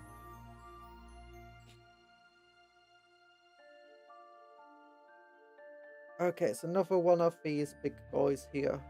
So I think out of everyone, bring him like this a little bit. No, I can do that. Yeah, it's not bad. Okay, it's just about trying to balance these guys on the base so that they're not they're going to look correct, but they're not going to be constantly in the way of other models. Okay, that's a bit too angled.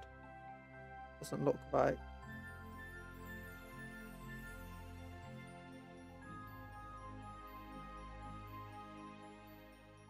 There we go. There we go.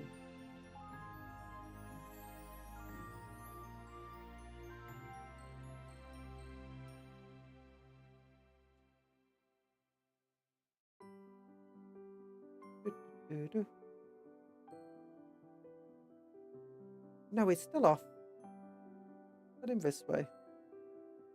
There we go. That's better. That's nicer. It varies again. Both times. Oh, two guys. Tennant was peak. Tennant was great. I think it was late Tennant where I started, as I said, started to become a bit disillusioned with Doctor Who. That's like a word of a day today. I need to blow my nose. I'm just gonna.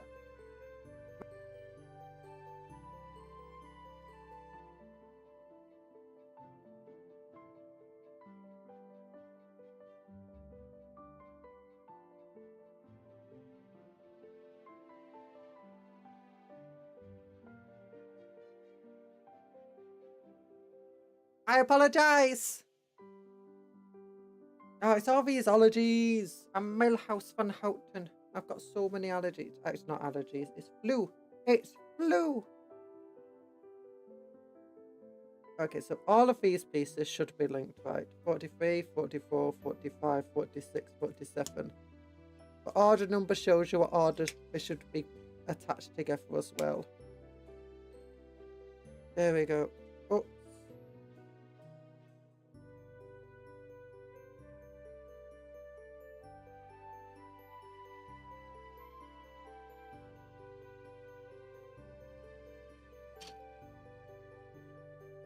Oh, his toes are broken.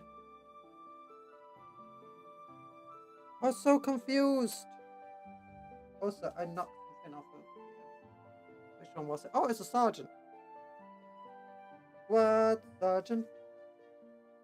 Always falling over the thing.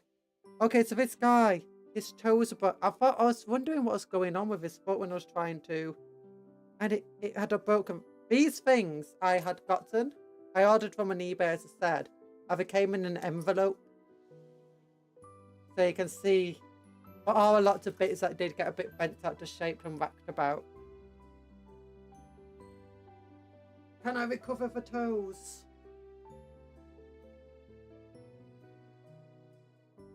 What and how many weapons do you own for everyone too? I only own a few knives.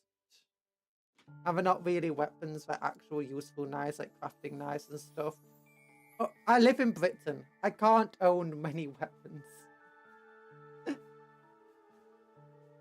I mean, I've got 2 weapons right here. Fist number 1, fist number 2.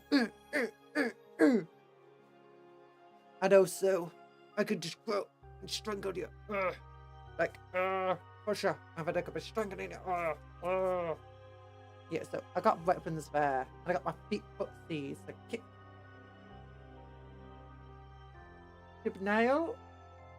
Chibnall is quoted as hating Doctor Who from that clip and said he didn't want to write Who while writing for Who.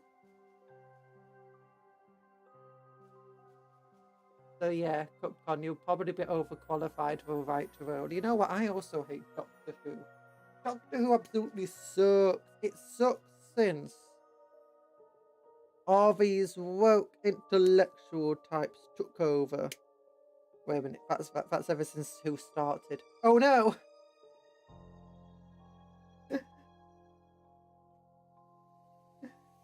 There we go. I'm joking. I'm joking with you.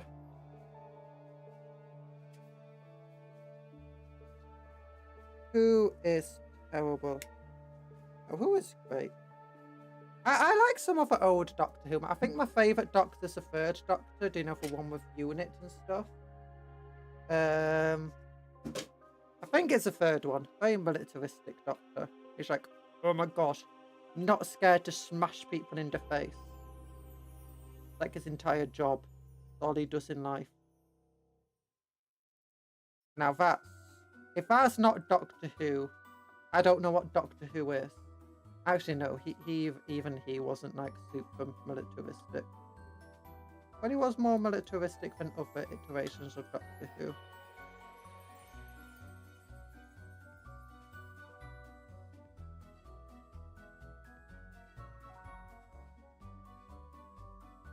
Santa baby.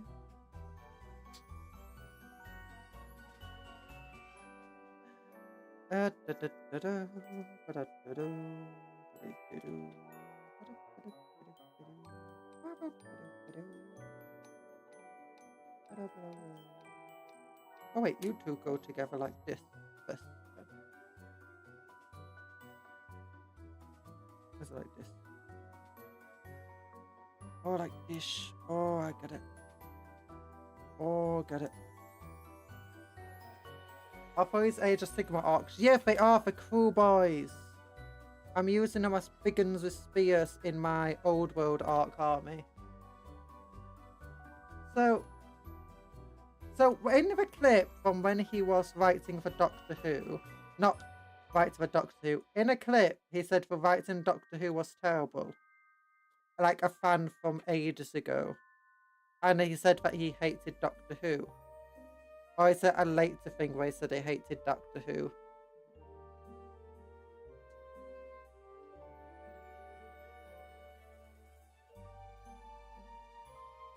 They're cool boys. They are cool boys. But not cool as to Lun's face.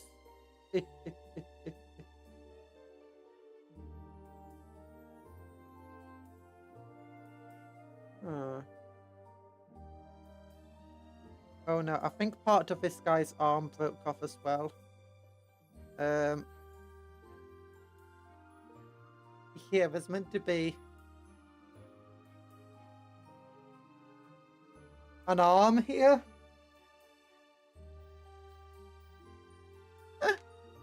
know what? Who needs an arm? Who needs a long arm? You don't need a long arm, do you? You just... You can have a little short arm. You can have a little shorty arm. There we go. You got a little short arm. A little shorty short arm. Okay, where's the other guy? Obviously I've built this guy before. Where is he? Is this him? Yeah, there he is. Yeah, he's meant to have toes. And he's meant to have a long arm. Oh my gosh, he's actually falling off his base. Quick, follow him.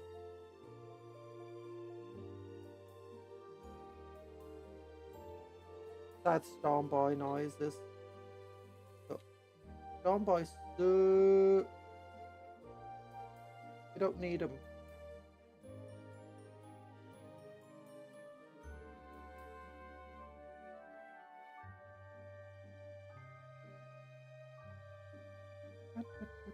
Okay, I'm not going to be able to recover his toes. Look, he's got a short arm, he's got no toes. Sometimes orcs don't have the best start to knives, but this guy, no, this guy just had a lot of fighting. He's had a lot of fighting. He's taken a lot of beatings in his life, but he's good. That got short arm. That got short arm, no toes. It's very improperly balanced. It's this right. It's his left foot that's missing toes. It's his left arm that's overly short. A few years ago, I saw the clips. I can't remember precise wording, but he was very dismissive of the series. Oh my gosh! And they hired him. That just sounds like they hired comic book guy, if I'm honest. You know, from The Simpsons. I thought I like comic book guy. Comic book guy is great. Here's my Oshi. Yes, I call everyone my Oshi. What of it? Worst Oshi ever. Worst schoolboy ever. Shortest schoolboy arm ever. Stop it! Stop moving for... Stop, everyone, just stay still. And only move when I tell you to move. There you go. You're all together. You're all together. Right. When younger, he said he hated Doctor Who. During his tenure, he said he never wanted to write for Doctor Who. Is he Squidward?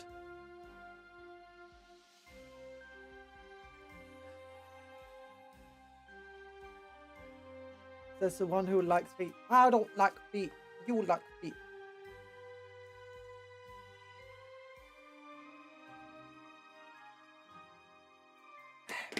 I've got not cola. Water. I got water. No, no, no, no, no, no. I got water. No, no, no, no, no, no, no, no. Okay, so let's look. We have piece number 10 over here, which goes to piece number 11, which goes to 12, which goes to... It doesn't need to. That's fine.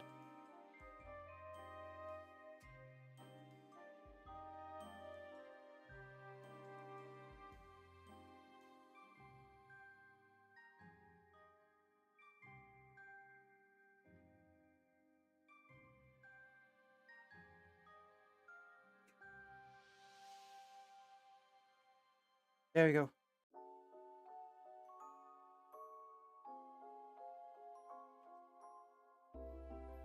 So 10 goes to 11 goes to 12. That's 14. Where is piece 13? Or did we skip piece 13? I know 13 different garden models completely. Yay!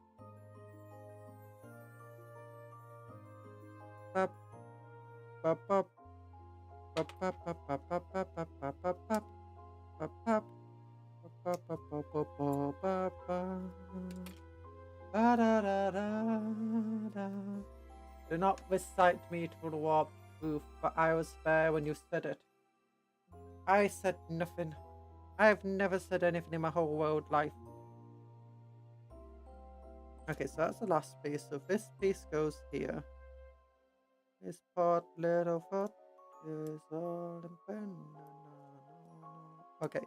This piece goes like this. It doesn't seem to want to fit together, so in these circumstances, when two pieces really don't want to fit together, either maybe you're putting them together wrong, or maybe you're just not doing enough first. Ugh.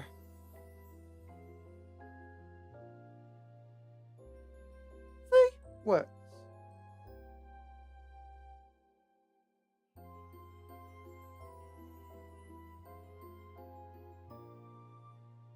This piece goes here. This piece goes here.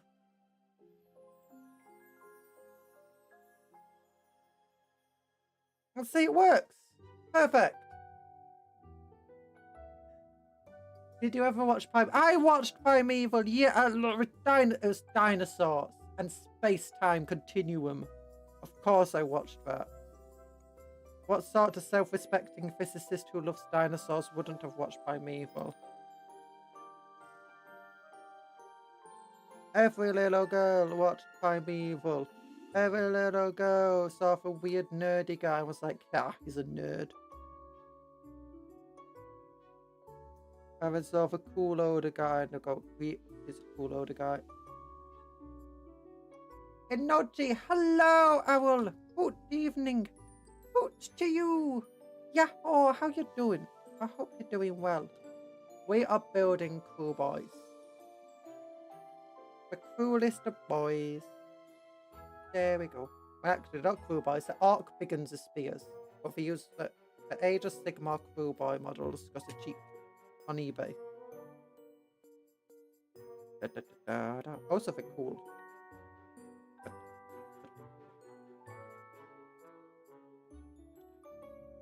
And I'm using 3D printed square bases, and it doesn't like gluing to them. It'll be fine. I'll eventually glue because I told them to glue. Yeah. Oh my gosh, that spear right in his face.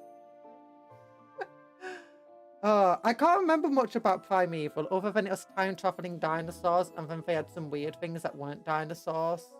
Either they had the future of humans when they went into the future, and it was some weird crazy creature that was evil. Hydration!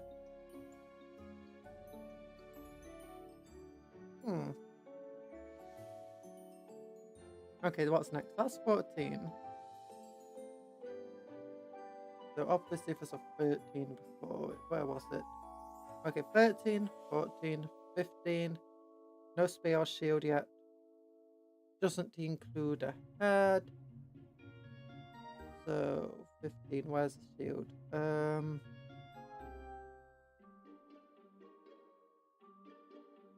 Okay, 16 has a spear and a head. And 17 has a shield. Okay, there we go.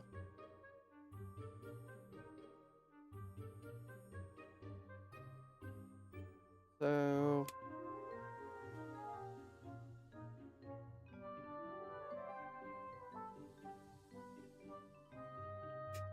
ow! They had time whips that could go back in time or forwards. They had a future predator that was an evolved bat. Yeah! And they were like the time police sort of thing. They were in charge of investigating these rifts and trying to close them and stuff.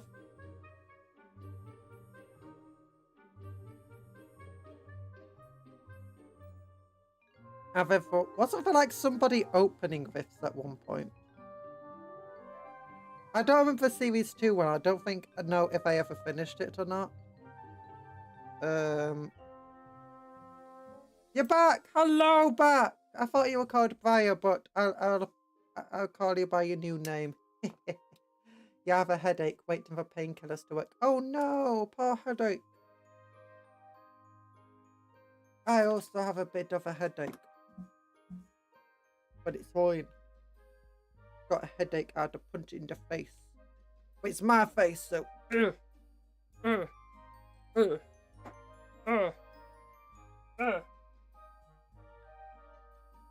I only made it worse.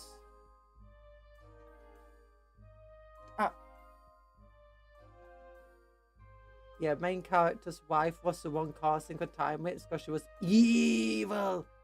Evil. Okay, that's the best reason to be evil. Somehow the evil wife returned. I mean, the best reason to be evil is just a reason. It's because it's fun. Why are you evil? Because it's fun. Why did you do this for fun? How is it fun? Just as a joker, we con his affectional character. Like, oh, is he now? Yes, he is. But based on me? Certainly not. Like, oh. You didn't seriously think Joker was based on you, did you? You realise just how old the Joker is? Like, it predates your existence by like 30 years? Like, okay. Yeah, I'm sorry. I don't think if people even vote for Joker have ever heard of you. Are you some sort of, you know, narcissist? Do you think the world legitimately revolves around you? No? Yes. Maybe. It does revolve around me. Do you know a big ball of fire in the sky? That's me. That's actually my real body. A big ball of fire in the sky. What am I on about right now? When I'm distracted, when I'm trying to focus on a piece and trying to get it together, I just start spouting nonsense. No, she was just doing time things. Somehow the evil type returned. I mean, you're not wrong since everyone thought she was dead. But she was just doing time things. I hope your painkillers work for you, Briar. I hope they work for you. And then we smash him in like this piece here. And he goes, his face gets merged in. Oh, thanks for little love hearts. We smash them. We smash them together. And it works. It worked. What? Somehow Palpatine made this happen. Thanks, Palpatine. Thanks, Obama.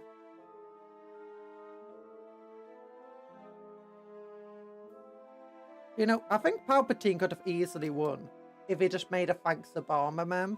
But instead, he just made it be thanks Jedi. In which case, everyone would be posting the meme. Every time something bad happens, they'd be like, thanks Jedi. And then they won't be blaming the Emperor or the Empire. They'll just be like, you know what, the Republic sucked, didn't it? And the Jedi controlling it by corrupt ways. Oh. Like, he tried spreading it, but the best way to spread misinformation is through memes.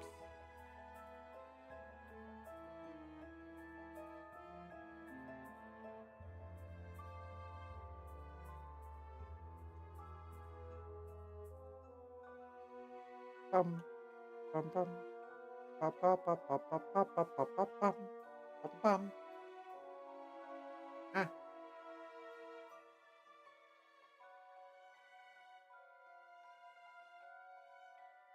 There we go.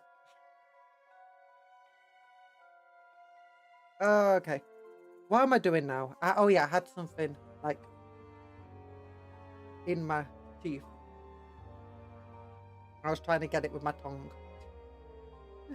I was trying to get it with my tongue. Okay, what am I doing now? 23, 18. Okay, that's piece 18.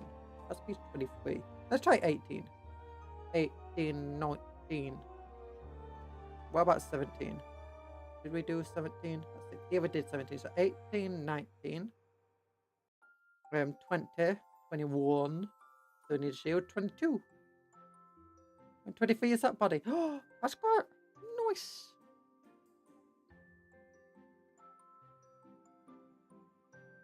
Okay, Primeval. Primeval was a great show. I wish they had more dinosaur shows.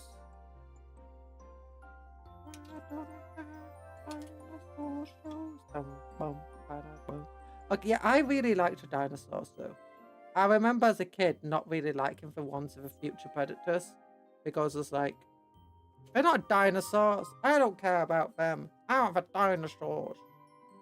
Give me dinosaurs.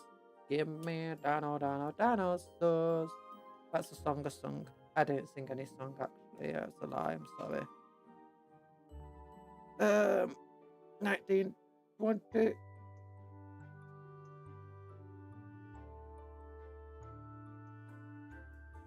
I should have sung a song though. Maybe if they would have made a really cool version of Primeval.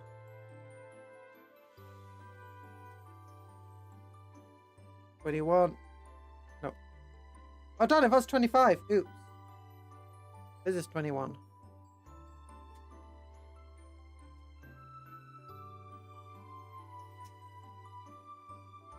I accidentally broke the spear a bit there, but it's fine. 22 is here. There we go. Primal had no business being as good as it was. It was some cheap show with CGI dinos. Terrible CGI dinos. That just went way harder than I didn't know. Okay, it did have great actors in it. The actors appeared elsewhere. It probably had decent writers too.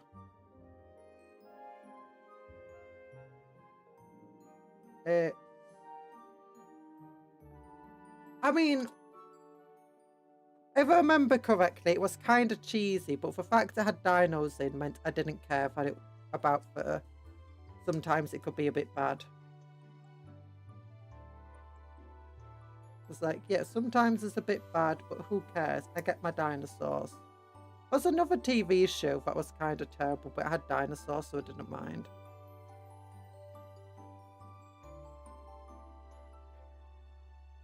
I don't really remember what that was. Dinos. Yeah, there's an old British TV show called Primeval.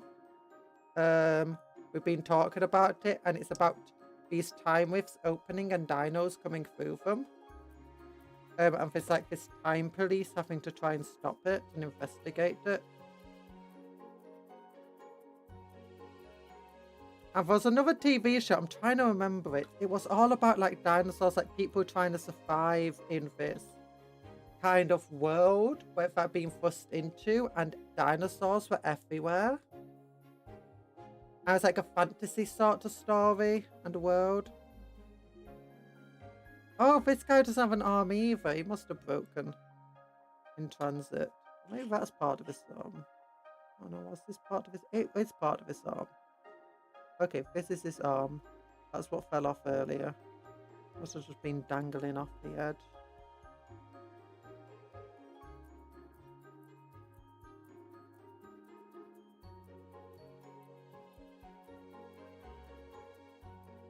Let me set it up. Oh, it might have been Dinotopia, yeah. I remember my parents not liking that very much. Like, they liked it a little bit, but then as it went on, they just really did not like having to watch it. The Ark. Oh, was it like the Ark or for 100? I don't know what for 100 is. I think it was a kind of bit like Ark. Yeah, I think it was Dinotopia.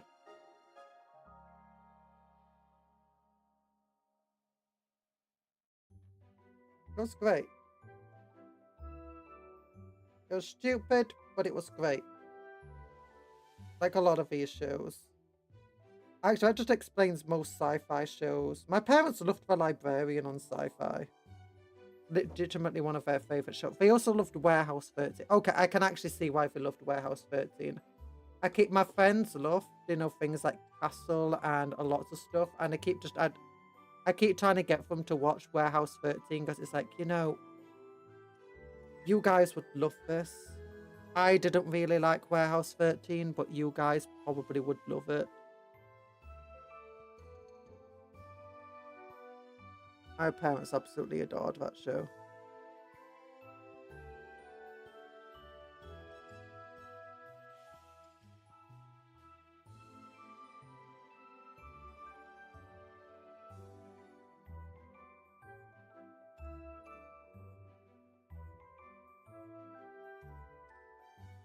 There we go. Did you watch any of... I've not watched the Land Before Time films, no.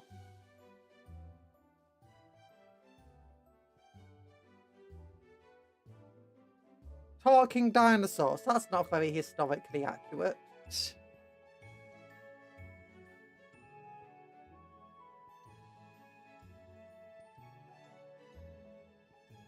There we go. I love 1 to 5. Oh. I should probably watch them at some point. He had the first 3 on VHS. Oh. I never even knew they made that many of them. I think the fact that for cartoon dinosaurs that put me off it when I was a kid. I wanted actual dinosaurs that are going to go running around and eat people. Jurassic Park! Jurassic Park, I wasn't actually a big fan of, though. It's okay. I just thought the people in it were really silly. I tried to watch all 14 of them! When I got to like 12, I quit because it's like, this is never going to be monetized anyway. Oh no. Cupcake definitely watched Walking with Dinosaurs. I did watch some of that. Oh, it had one of my favourite dinosaurs, technically not a dinosaur. Oh, it's a Gigalophithian or something like that. Giant fish. Had a big mouth. Its teeth were like 22 times the size of T-Rex's teeth. And it was absolutely massive. I think they might have even had it in one of the Jurassic World films. I remember there was like a thing on one of these dinosaur documentaries that was about that fish and what it would do to like a T-Rex if a T-Rex was near a coast and it was also near a coast. And I think it was just because they wanted to animate a T-Rex getting killed. Mosasaurus, I don't think it was. Leopleurodon could have been a Leopleurodon. I think it might have been a type of one. It wasn't a long neck creature. It was short neck, very big head. Very big teeth. I used to have a big book with it in, and it was my favourite dinosaur. Although the book was old even by the time I was born, so...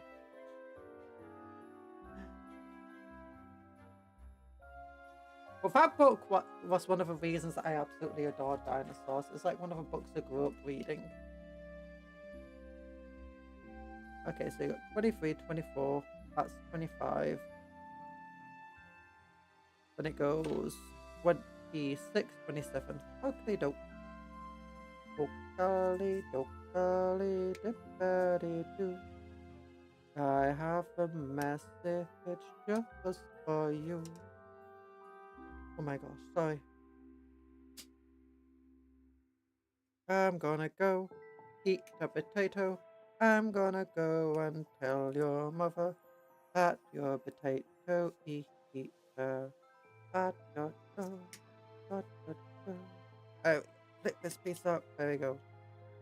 I bought a dino book a few months ago. It has pictures. Mine did too. I think mine fell apart. I don't know if we still have it or not.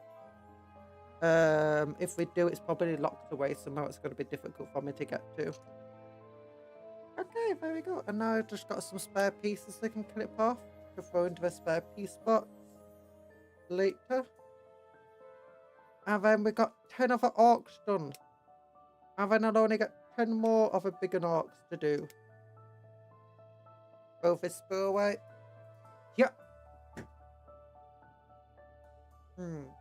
I think it'd be going for G. Let me look up the dinosaur. It might be in a Leopleurodon.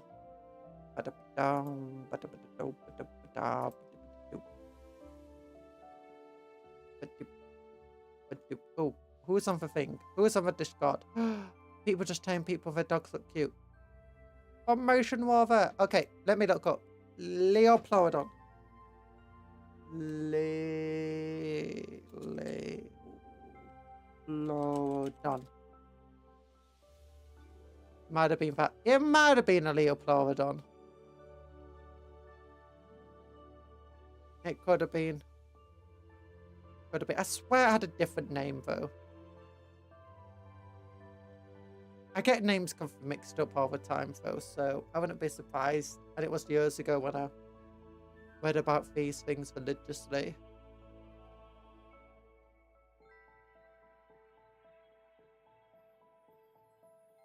Now the Leopleurodon looks a bit small, so